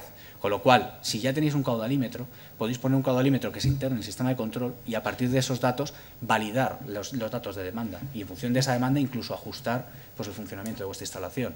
O, por ejemplo, en el caso del caudal o de la comprobación de la contribución solar media, hay un punto que dice que es obligado almacenar y reportar el valor acumulado de la energía generada por la instalación solar. Con lo cual, si tú tienes que registrar la energía producida por tu instalación solar, de alguna manera necesitas o un contador de kilocalorías o un caudalímetro y 2 sondas. Si te vas a una solución descompuesta o a un caudalímetro que te dé todos los valores, a la vez que calculas la contribución solar media, puedes hacer una comprobación de que el caudal está dentro de lo que marca el reglamento como normal. La verdad es que sí resulta tremendamente útil el tener un caudalímetro en el circuito primario solar, eso ya es una apreciación personal, porque estas instalaciones, si tienes un caudal un poco bajo, cuando ves que va bajando por la obturación del filtro, los sobrecalentamientos son tremendos y al final el problema no está en los elementos grandes como válvulas, sino suele estar en las juntas. Empiezan a perder, gotean, se produce el estancamiento, se te para la instalación porque se te vaporiza y bueno, pues se monta un lío. Bueno, en cuanto a mantenimiento preventivo, hay una sección dedicada al plan de mantenimiento y dentro del plan de mantenimiento una tabla en la que se habla de comprobaciones del correcto funcionamiento y la eficiencia de intercambiadores. Los intercambiadores al final son elementos también importantes y que es importante el saber que están dentro de su eficiencia, de su punto de trabajo. Entonces, bueno, pues es un punto más que se podría vigilar si ya tenemos la instrumentación instalada. Y bueno, nos vamos ya al último reglamento. No sé si estoy yendo un poco rápido, pero la verdad es que esto de la normativa, me da la impresión de que si voy muy lento, todo el mundo se acaba quedando dormido. Entonces, prefiero un poco más rápido y que luego pues, me hagáis preguntas. El reglamento de instalaciones térmicas, después de su última revisión, tiene como objetivo establecer exigencias de eficiencia energética y seguridad que deben llevarse a cabo durante el diseño, dimensionado, ejecución, mantenimiento y uso de la instalación. El tema de alcanzar los objetivos es algo que ya os ha comentado José y que yo os he introducido al principio, pero esta exigencia de eficiencia energética más adelante se separa en tres. Se separa en una exigencia técnica de bienestar, de confort térmico, la vamos a llamar, térmico e higrométrico, temperatura y humedad, una de higiene, calidad de aire y una de eficiencia energética. Y luego vamos a ver cómo cada una de esas exigencias nos afectan a los sistemas de control, qué tipo de sistema de control pide cada una de ellas. Y bueno, aquí se me ha colado el artículo 12. El artículo 12 es el gran caballo de batalla de los sistemas de control en este reglamento porque define muchas de las funciones de los sistemas de control que luego se desarrollan en las ITs. Pero bueno, en este punto en concreto, en el 3, que habla de los sistemas de control, dice que las instalaciones tienen que estar dotadas de sistemas de regulación y control para mantener las condiciones de diseño previstas, ajustando los consumos de energía a las variaciones de la demanda. Ya ahí vamos un poco en la línea de la eficiencia energética de las directivas europeas. Eso viene del anterior, el tema de la adaptación de la generación al consumo y demás. Bueno, vamos a ver, obligatoriedad de los sistemas de control. El artículo 12 dice que es obligatorio instalar sistemas de control y los sistemas necesarios para tres condiciones: mantener las condiciones de diseño previstas en los locales climatizados, adaptar el consumo de energía a la demanda, que hemos visto que también está en otro artículo, e interrumpir el servicio. Es decir, necesitamos un mecanismo para parar la instalación, o porque no haya demanda o porque tengamos que hacer una parada técnica o de emergencia. Bueno, antes de seguir, voy a hacer un pequeño apunte. Hay una instrucción técnica en la que se incluye una clasificación de los sistemas de control, en base a las capacidades que tienen. Es decir, en función de lo que son capaces de regular y cómo, ellos te dan un nombre. Te dicen, pues esto es un TMC1, TMC2, TMC... Bueno, parecería lógico pensar que si te dan una clasificación, el sistema de control mínimo admisible en el reglamento fuese el escalón más bajo, porque por debajo de ese no sería considerado un sistema de control. Bueno, pues los sistemas de control más bajos que aparecen en esas dos categorías son esos que veis en la pantalla. Son el primero, que se referiría al control de temperatura y humedad, considera como mínimo el control de temperatura ambiente por zona térmica o el ajuste de la temperatura de impulsión en función de la temperatura exterior. Y el otro, que se refiere a la calidad de aire, dice que, bueno, que en principio el sistema de control mínimo sería un interruptor. Un interruptor que puede ser un botón en la pared o un interruptor cableado a un controlador. Vamos a ver más adelante que esto entra en contradicción con las exigencias técnicas tanto térmicas e higrométricas como de calidad ambiental. Bueno, no es que, en el caso de calidad ambiental no es que entre en contradicción, pero digamos que no guarda mucha coherencia. Bueno, vamos a ver esto que os estaba diciendo y que os estaba adelantando. La exigencia técnica de calidad térmica en el ambiente lo que nos dice es que podemos dar por satisfecho esta parte del reglamento si los parámetros dentro de la sala en temperatura seca, operativa y humedad relativa se mantienen dentro de un rango. Si tenemos que mantener la temperatura y la humedad dentro de un rango y el sistema de control mínimo es solamente de temperatura, difícilmente vamos a poder asegurar que la humedad se entra en un rango, porque siempre tendremos la incertidumbre de si estamos en el punto correcto. Entonces, parece lógico pensar que no es ese escalón mínimo el mínimo que debe tener una instalación, sino que debe ser el que asegura el control de temperatura y humedad en cada una de las zonas térmicas o el que varía la temperatura de impulsión en función de la temperatura exterior. Estos valores, ¿no? Donde, digamos, estos rangos de temperatura seca y humedad relativa vienen definidos en el reglamento, nos dicen en qué valores deben estar y nos da la opción de que sean valores fijos o que sean valores que fluctúen en función de la temperatura exterior. En cuanto a la exigencia de calidad de aire, nos dice que, bueno, que se da por satisfecha si contamos con un sistema de ventilación que evite la formación de elevadas concentraciones de contaminantes. Bueno, hay varios métodos para medir la concentración de contaminantes y asegurarnos de que estamos por debajo de esos niveles en función de la calidad ambiental que nos han pedido. Uno de ellos es la medida de concentración de CO2. Hay otro, que no aparece aquí, que es el B, que es el caudal por persona. En ambos casos son métodos directos de medida. No suponen que alguien le dé un botón y eso funcione, sino que suponen que de alguna manera tú estás cuantificando cuántos contaminantes tienes en la sala y en qué nivel estás. Entonces, la medida de concentración de CO2 o la medida indirecta de caudal en el ventilador, que a partir de un caudal es obligatorio por el RITE, pues son métodos, son sistemas de control obligatorios que tendríamos que implementar. ¿A qué más nos obliga este reglamento? Pues a instalar un sistema de contabilización de consumos. Esto no es solamente propio de este reglamento, también hay otro documento básico que es el de salubridad e higiene, que en la parte correspondiente a aporte de agua fría sanitaria también te obliga ya a instalar un sistema de contabilización de consumos. Bueno, este sistema de contabilización de consumos, que a priori puede ser cualquiera, puede ser unos contadores de estos de ruedecita, que luego vaya el señor y lo apunte, quedan superados por la definición un poco más abajo o más adelante que se hace de ellos. El sistema de contabilización que se contempla en el RITE es aquel que permite regular y medir los consumos e interrumpir el servicio. Interrumpir el servicio puede ser a través de una llave manual, no tiene por qué ser automático, pero si de alguna manera hay que regular el consumo, eso implica una acción más o menos automática, bueno, intuitivamente parece que es automática. Entonces, bueno, parece que la contabilización de consumos también entraría dentro de las capacidades de los sistemas de control. Dentro de la contabilización de consumos hay unos elementos mínimos que es obligatorio instalar, sobre todo en plantas y en función del tamaño. Aquí os he puesto un ejemplo. Para plantas de más de 70 kilovatios en calefacción o refrigeración nos obligan a medir el consumo de combustible y el consumo eléctrico del conjunto de la planta independientemente del edificio. Y para plantas más grandes, a partir de 400 kilovatios, también en calefacción o refrigeración, medir la energía térmica generada o la demanda. Si elegimos medir la demanda, a partir de la contribución solar térmica podremos sacar el ratio que os decía antes de aporte solar frente a demanda. El caso de las plantas de refrigeración nos piden que incluyamos una cosa más, y es el consumo de electricidad de los grupos generadores y circuladores, es decir, dentro de la planta de producción de esos elementos en concreto.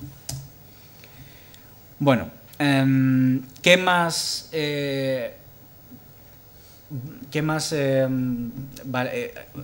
chequeos tenemos que hacer a nuestro proyecto, a nuestra instalación para cumplir con la normativa y que tienen que ver con nuestros sistemas de control? Bueno, pues en cuanto a los sistemas de control y regulación como tal, que nos piden que comprobemos que para lo que utilicemos el control todo y nada se limite únicamente a las aplicaciones que nos obliga el reglamento. El reglamento no te deja utilizar el sistema de control todo y nada para lo que tú quieras, te da una serie de aplicaciones y no te puedes salir de ellas. Hay algunas que entran en contradicción, por ejemplo el tema de los generadores individuales, que dice que únicamente se podrá dar una orden todo o nada a un generador individual. Cuando más adelante veremos que el fraccionamiento de potencia no tiene en cuenta el uso, con lo cual tú puedes tener una caldera para un edificio comunitario con un único escalón de potencia, sobre todo si son edificios de alta eficiencia, como los que tienen que venir ahora, ¿vale? Pero bueno, esto es una cosa casi anecdótica. ¿Qué más nos piden? Nos piden que instalemos los sistemas necesarios para detener cada uno de los subsistemas sin que afecte al funcionamiento del resto de la planta.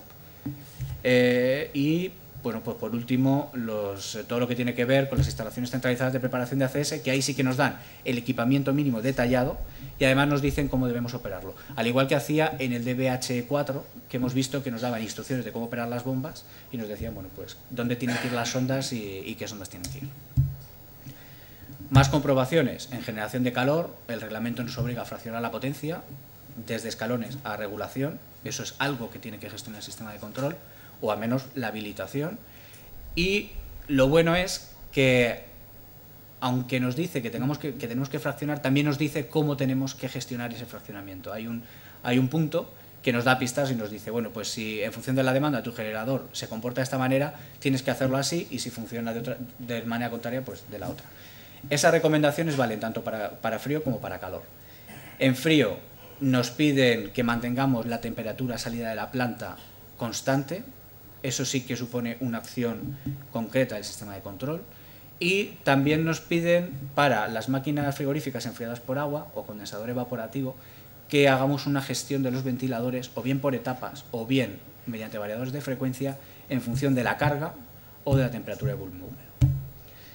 Ya estamos acabando. En cuanto a redes de tuberías y redes de conductos, también nos obliga el reglamento a instalar los elementos necesarios para comprobar que las pérdidas globales no superan el 4%, que se hace una protección contra heladas efectiva en las tuberías y que en el caso de los conductos nunca se alcanza la temperatura de condensación, pues para evitar la lluvia a través de los difusores dentro de las salas.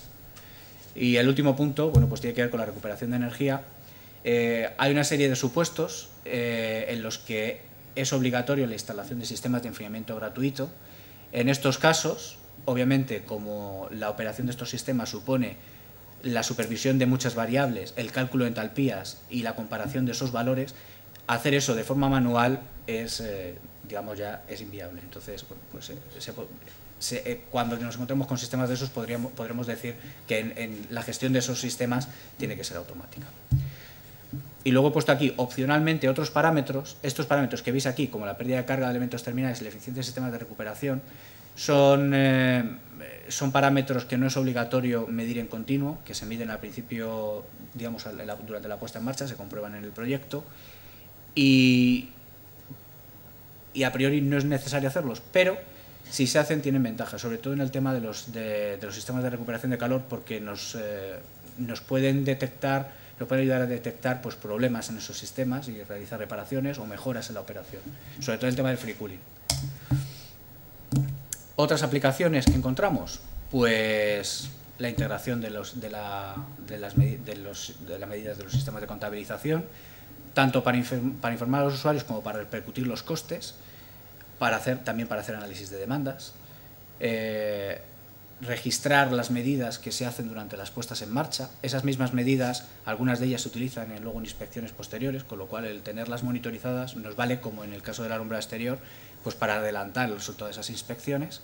Y luego en tema de mantenimiento preventivo, también el reglamento nos obliga a supervisar dos parámetros: el número, o registrar, el número de horas de funcionamiento de generadores, bombas y ventiladores a partir de unas potencias determinadas, y el número de arranque de compresores para equipos de una determinada potencia. Y bueno, digamos, esta es la foto, estas son las funciones, esto es lo que se espera de los sistemas de control hoy en día, antes de las próximas revisiones. ¿Qué perspectivas de futuro tenemos para los sistemas de control?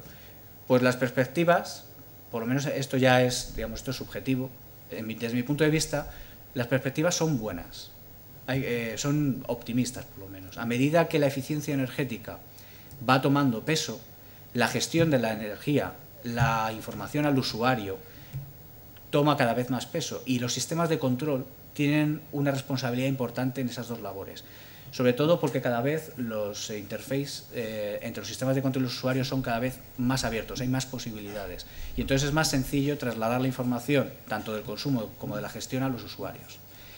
La integración de las energías renovables complica los esquemas de principio, complica la operación de las plantas, y eso hace que los sistemas de control sean casi ya la operación manual o pilotada de plantas deje de ser poco a poco casi una opción. Los sistemas de control tienden a ser cada vez más automáticos, nunca se va a eliminar la figura del operador, pero bueno. Van a aparecer nuevas funciones, como os decía, lo de la concienciación a los usuarios, el hacerles partícipes de la vigilancia de las instalaciones y de la puesta en marcha de las mismas. Hay experiencias muy buenas en este sentido, sobre todo en proyectos de investigación en los que yo he podido participar, como es el proyecto Arfrisol, en el que los usuarios desde un inicio accedían a través de interface acotados a los sistemas de control y generaban incidencias sobre el funcionamiento de la instalación.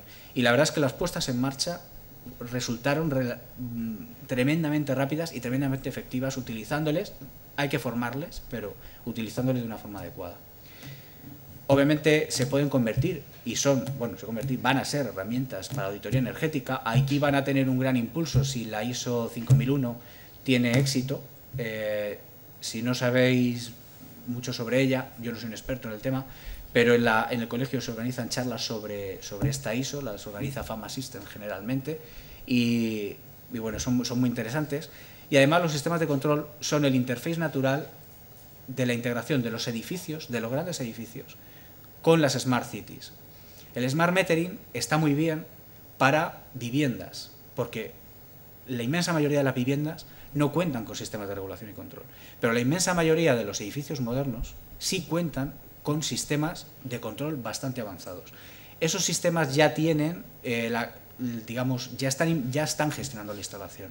Y entonces, lo que habrá que trabajar es en los interfaces, pero, digamos, la inteligencia del edificio, la que tiene que integrarse en esa inteligencia de la ciudad, ya estaría. Entonces, parece lógico que estén ahí.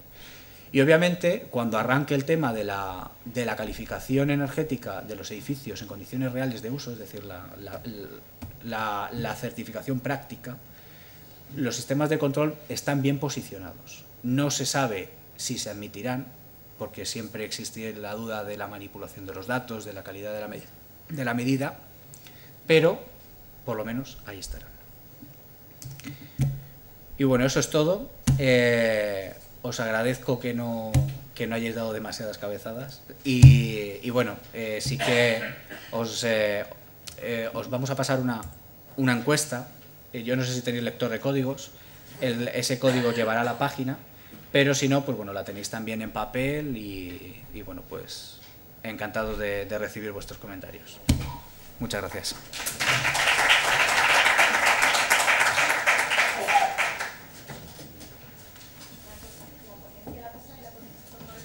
Sí, vamos. La ponencia, no sé si la vamos a pasar por correo electrónico o si se colgará en la página del colegio. En cualquier caso, de una manera u otra se os facilitará. Lo que sí tenemos intención es, por lo menos esta última, que se convierta en un pequeño artículo para que salga publicado en la revista del Colegio Endina, en la de la asociación, perdón. Entonces, bueno, eso sí que llevará algo más de tiempo, pero obviamente un artículo siempre tiene algo más de sustancia que una presentación en PowerPoint, que al final, pues bueno, por no calentar la cabeza se reduce bastante.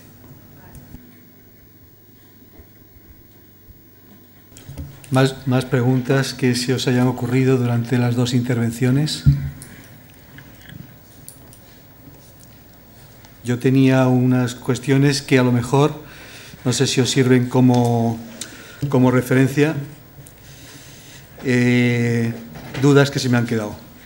Para José tenía una, cuando hablaba del tema de auditorías energéticas a grandes empresas, la pregunta era que si se referían exclusivamente al sector productor de energía eléctrica, que si era otro tipo de empresas, que si en grandes empresas se puede hablar de, pues no sé, un edificio grande como IFEMA. Esa es un poco la pregunta. Pues evidentemente son cosas diferentes lo que va a decir el Boletín Oficial del Estado esta semana o la que viene como máximo, que habla a la referencia exclusivamente a las empresas de producción de energía eléctrica grandes, y lo que dice la directiva que se aprobó el día 11, que habla de grandes edificios. Y de acuerdo con eso, pues 500 metros cuadrados para edificios de la administración hasta una fecha determinada y 250 metros cuadrados. O sea que ya estamos hablando no de grandes empresas, sino de algo más pequeño. Y lo que ha dejado es un apartado, digamos, excluyendo a las pymes. No sé cómo, sé que hay lucha en ese tema, y no sé cómo se establecerá el límite. De todas maneras os diré que la parte gorda no ha estado en que si la PYME está incluida, que si no está incluida. Los números gordos han estado en otro orden de magnitud. Y se hablaba de lo que habéis visto, el 6% publicado, alguien estaba pidiendo el doble. Quiero decir que estaban pidiendo números, digamos, para tratar de recuperar el dinero antes. Hay que entender la metodología de cálculo de un sector como es el energético, muy intensivo en capital. Normalmente tú construyes una central, y vamos a hablarlo de una que no se construye, así no me pillo los dedos, una central nuclear, que está funcionando luego 30 años, la construyo yo, pero la pagan mis hijos. Y el problema está en que ahora con el déficit de tarifa que se está generando, la consumo yo y la pagarán mis nietos. Entonces, estamos llegando a una derivada de la derivada donde hay que ponerle freno. Y si no estamos construyendo un mecanismo, un sistema, digamos, yo diría insostenible. Entonces, pues de alguna manera el regulador que empieza a percibir esa necesidad, pues intenta reconducirla. Y yo diría que esto es solo la punta del iceberg. Veremos más cosas. Yo me atrevería a decir que este año ya son suficientemente fuertes, pero a principios del año que viene veremos nuevas cosas que están ya sobre la mesa. ¿Alguna cuestión al respecto? ¿Alguna cuestión al respecto? A ver. A mí me parece muy idílico todo esto, confrontado con la dura realidad de no poder conseguir un smart meter para mi casa, porque mi suministrador de energía no hace oídos sordos, o por lo menos no sé cuál es la legislación relativa al contador inteligente, pero lo que habéis contado, primero me parece que domináis fenomenalmente el tema, pero después, cuando tienes que aplicarlo y me habláis de 4 años y medio, yo es que no me lo creo, pero de ninguna de las maneras, de verdad, porque tenemos la experiencia pues de la directiva de emisiones, etcétera, etcétera, que ha tardado, pues ni se sabe. Tenemos también las normas de edificación, que yo creo que todavía no se respetan, y espero que no haya muchos arquitectos por aquí, pero entonces todo esto está muy bien y me parece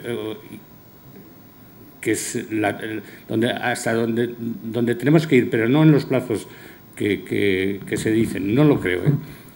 Gracias. Yo tengo que decir que en la parte del sector energético donde, digamos, estoy más metido, he participado y he tenido alguna ponencia en el encuentro anual que se organiza de Metering Europe, alguna vez en Barcelona, otras en Berlín, otras en Ámsterdam, y eso está avanzadísimo. Otra cosa es que no queramos avanzar. Yo no sé si atreverme aquí, me están grabando. Yo, como ya no estoy en UNESA, os lo puedo contar, porque yo fui el artífice un poco de la idea. Cuando... No puedo contarme, la cuento después, la cuento en privado, mi parte mala, cómo hice el reparto para que no se pudiera estandarizar el sistema. Fue una genialidad de esas que se me ocurrió, igual que se me ocurrió el tema de los CTCs. Entonces, digamos, eso ya existe, los medidores inteligentes, y yo tuve las mismas dificultades. Y yo me fui aquí a la calle Núñez de Balboa, al primer piso, y le compré a Camstrum, le compré mi contador y me lo instalé yo en casa. Desde el año 98, o 27 de diciembre del 97, está liberalizado el sistema español, lo que es la instalación de contadores.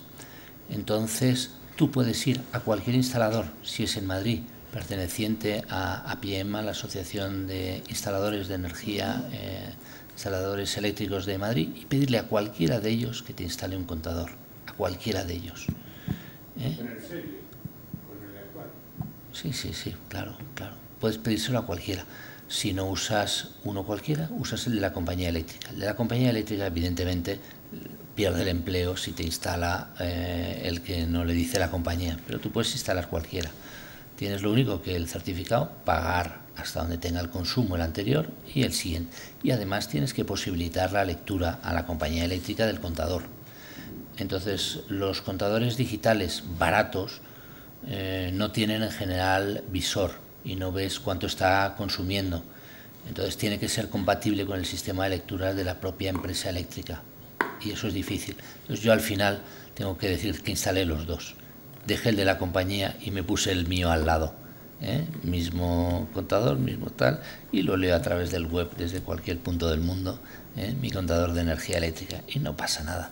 Y compruebo pues dónde tiene los defectos, veo la obsolescencia que se le va produciendo al contador de la empresa eléctrica y cómo va poquito a poco cada vez midiendo un poquito más, y veo pues una serie de cosas que puedo extrapolar. Veo que, y digo al final, bueno, pues es un euro, es un tal, y veo en qué niveles se está moviendo. Fíjate la inquietud que debí crear en la compañía eléctrica Iberdrola, que me pidió, casualmente estaba yo de presidente de la comunidad también, de propietarios, y me pidió instalar contadores cuarto horarios, o sea que era sensible que allí tenía un problema. Y entonces instaló contadores cuarto horarios a la entrada de barras de los 5 puntos o los 5 cuartos de contadores que tengo en mi casa. Y me pidió permiso, le autoricé, y desde entonces, digamos, nuestros contadores he comprobado que tienen una obsolescencia menor que la media nacional.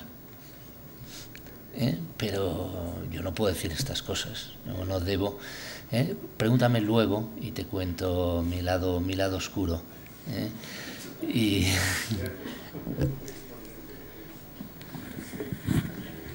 gracias.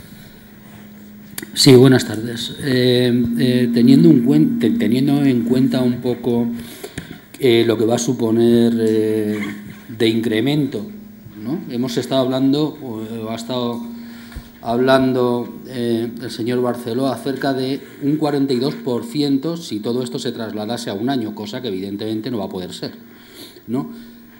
Pero ese incremento sumado al incremento de la deuda de la tarifa eléctrica, a los gestores energéticos, etcétera, ¿alguien ha pensado si eso va a ser sostenible en los próximos 2-3 años? Pregunto yo.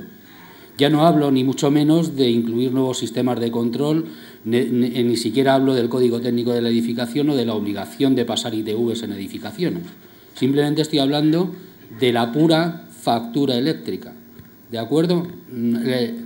Lo pregunto un poco por la situación económica que todos estamos conociendo. Vamos, a mí me parece... Yo no sé si esto va a ser viable. Gracias. Pues como todo, unas cosas son más viables que otras.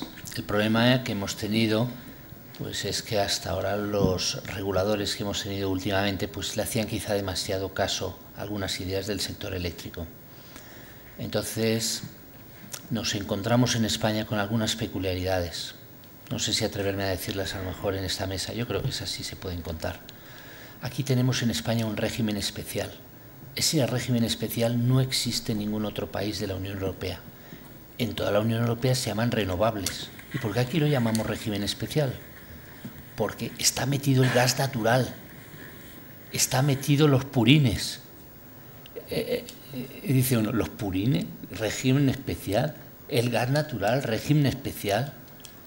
Entonces, todos sabemos que eso no es renovable. Y entonces, las cosas en España es que no se llaman por su nombre, pero ha habido alguien que ha conseguido convencer a un señor ministro y ha conseguido que se lo publicaran en el Boletín Oficial del Estado. Entonces, hay que reverter un poco estas situaciones pasadas para llamar a cada cosa primero por su nombre, para entendernos todos. Entonces, todo lo que hagamos en ese sentido yo creo que estará bien, pero es lento, el proceso es lento. Yo por eso en ese sentido he preferido durante mi ponencia decir, mirad, esto es lo que pide la Unión Europea, todo lo que andemos en línea con lo que está pidiendo la Unión Europea, que están pidiendo, creo que es una buena cosa. Y si lo tenemos en la cabeza, cuando lo veamos publicado en la legislación española, las contradicciones que nos ha enseñado Julio José, que no tienen, a veces cuesta entenderlas, pues digamos, esto es una tontería, esto sí, es todo esto. Y lo otro, el déficit de tarifa, que has comentado, el segundo, lo has comentado en primer lugar, los 24.000 millones, es una salvajada. 24.000 millones son al precio actual 4 centrales nucleares terminadas.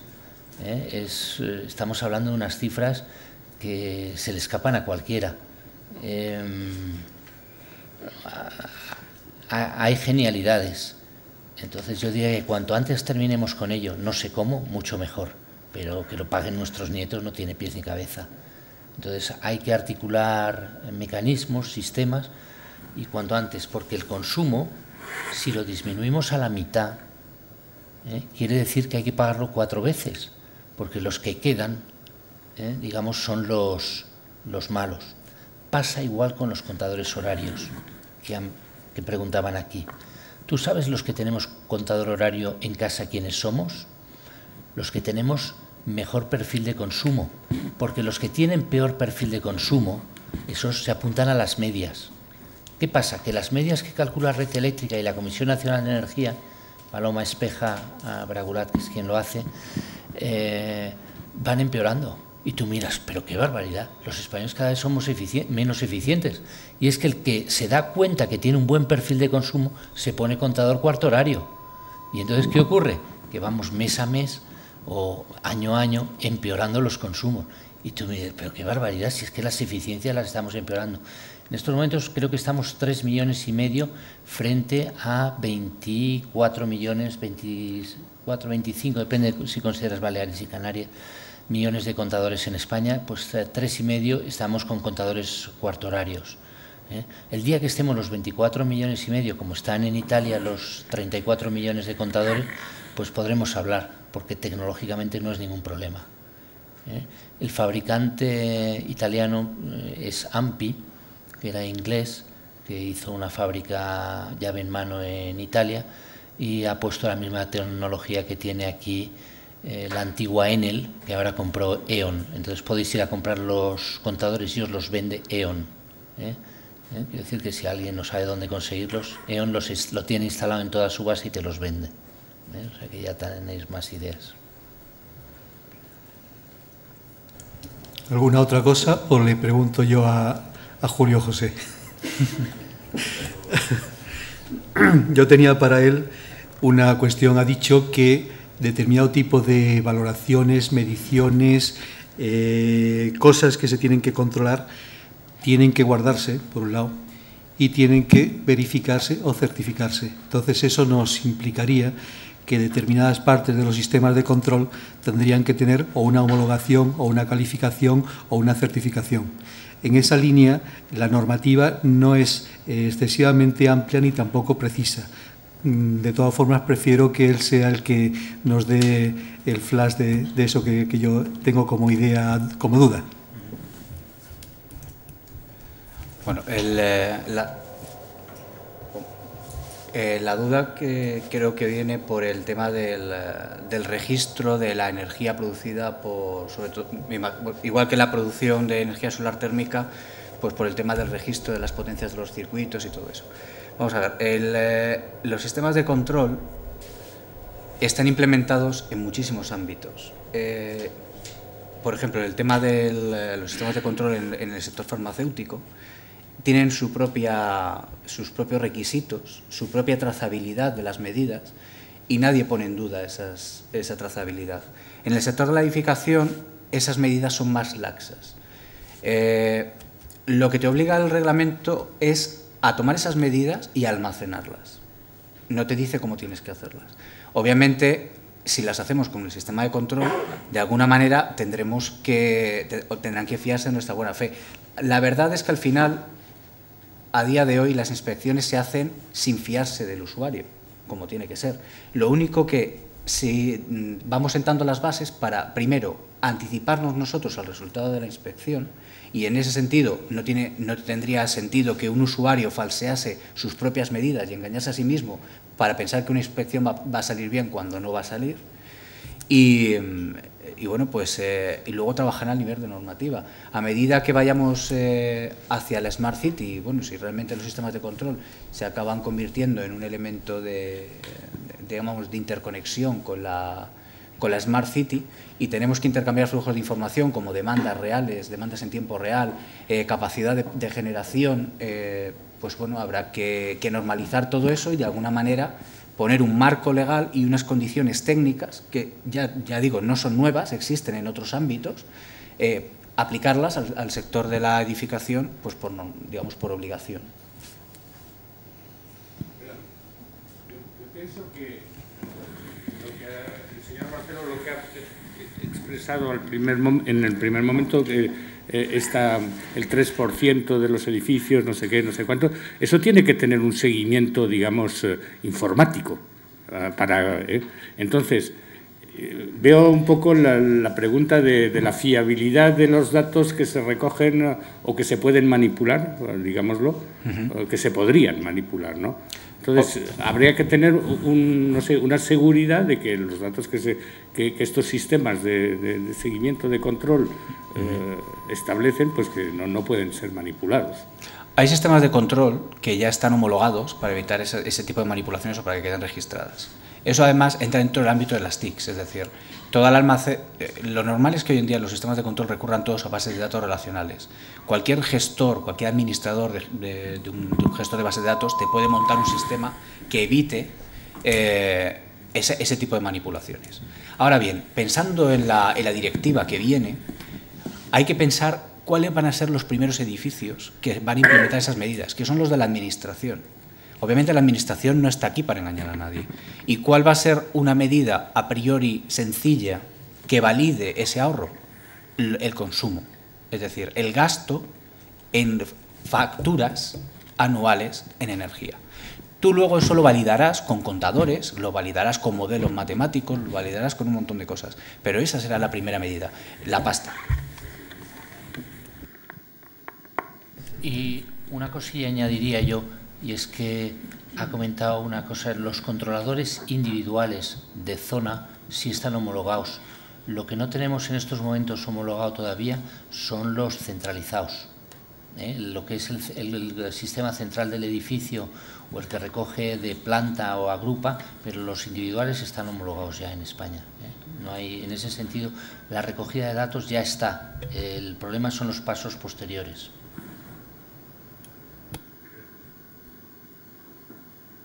Sí, bueno, lo primero, felicitaros porque la verdad es que creo que nos marcas el marco de toda la situación que se nos viene y nos das la relación de los instrumentos que tenemos desde el punto de vista de ingeniería para trabajar con ellos. Y eso me parece que es una aproximación muy interesante.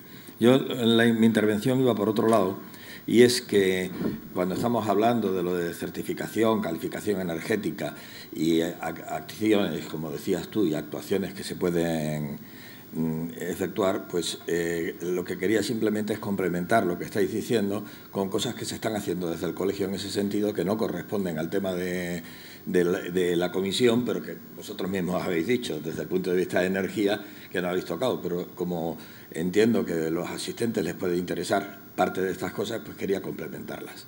Por una parte, en los temas estos de energía, hemos estado en lo de eficiencia, hemos estado tratando de estar presentes en los últimos tiempos.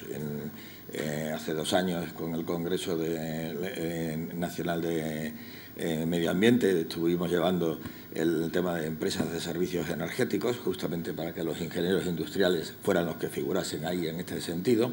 Este año hemos tenido unas jornadas sobre eficiencia energética en febrero que fueron muy interesantes, que hablaban también de la financiación de estos temas. En el mes de julio se ha firmado con el IDAE un convenio del Consejo General de Colegios de Ingenieros Industriales, fomentado y propiciado desde este colegio, en el sentido de dar formación a la gente que va a tener que hacer estas certificaciones de calificación energética, que se va a dar lugar a una serie de cursos que se organizarán desde aquí. Ahora mismo hoy está empezando un curso de formación de formadores para los que van a estar llevando esos cursos después aquí, y que va a permitir que mucha gente se pueda incorporar a un campo que yo creo que es muy importante en este momento para los ingenieros, justamente como estamos con todo el tema de empleo y teniendo en cuenta las perspectivas que hay, porque se está hablando de tratar de tener en España del orden de 3.000 o 4.000 personas que se dedican a estos temas de certificación y calificación energética. Se forma un curso ahora en Madrid, otro que se va a hacer en Navarra, y los que acuden a esos cursos de todos los colegios de España son los que después van a estar transmitiendo en cursos específicos a lo largo del 2013. Creo que eso les interesa sobre todo a la gente joven que entra en materia ahora. Por otra parte, en el Congreso de Ingeniería Industrial que celebramos ahora, tenemos también una visión sobre los aspectos energéticos en una de las mesas, y cuando tú te referías al Encuentro Mundial de Eficiencia Energética del mes de noviembre, pues en el Comité de Honor está justamente nuestro decano como presidente también de esto y de presidente del Consejo. Lo digo porque como eso es anecdótico, pero es lo que tú decías de estar presente en las actuaciones donde se pueda dentro del tema. Y este año, dentro del CONAMA, llevamos también el grupo de trabajo de eficiencia energética en edificios, en el que, aparte de hablar, justamente ahora mismo los documentos que se están preparando para ahí se están readaptando esta semana, porque estaban preparados con el primer borrador de la directiva y ahora se están preparando para llevarlo al siguiente. Y dentro de ese grupo de trabajo, aparte de llevar al que hasta ahora era presidente de la Asociación Nacional de Eficiencia Energética, el que es compañero nuestro, llevamos también la representación del IDAE, que está otro compañero nuestro también, ingeniero industrial, para la presentación de ese tema, y viene otro ingeniero de UNESA para lo que estamos hablando de cómo van ellos a adaptar dentro de su propio tema este tipo de medidas. No digo que con esto resolvamos nada adicional, pero sí creo que, teniendo en cuenta que hemos visto desde el punto de vista técnico de cuál es el marco en el que nos movemos y cuál es la instrumentación y las cosas que hay que tener en cuenta, bueno, pues está bien el recordar lo que se está haciendo desde el colegio, que no es ni más ni menos que lo que se pueda aportar cada uno en cada una de sus tareas, pero complementa un poco lo que decía antes Luis, de que enfocábamos aquí el tema de la comisión correspondiente y no entrábamos en otros aspectos, pero que siempre conviene conocer. Muy bien, gracias, gracias Juan por tu aportación. Un par de cositas más antes de, salvo que tengáis todavía alguna pregunta más. No, pues el par de cositas. Una, Julio ha sido el que ha hecho en un par de ocasiones mención al tema de las Smart Cities.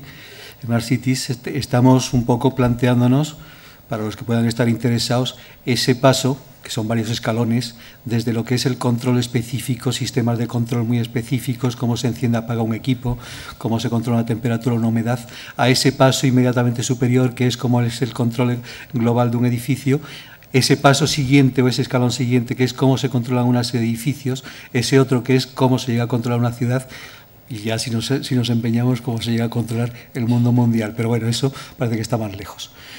El otro tema es el que se ha puesto ahí unos papelitos con una encuesta, que también ha sido lo que Julio ha planteado aquí para poder sacar en código QR. Esa encuesta también la tenemos en la página web del colegio.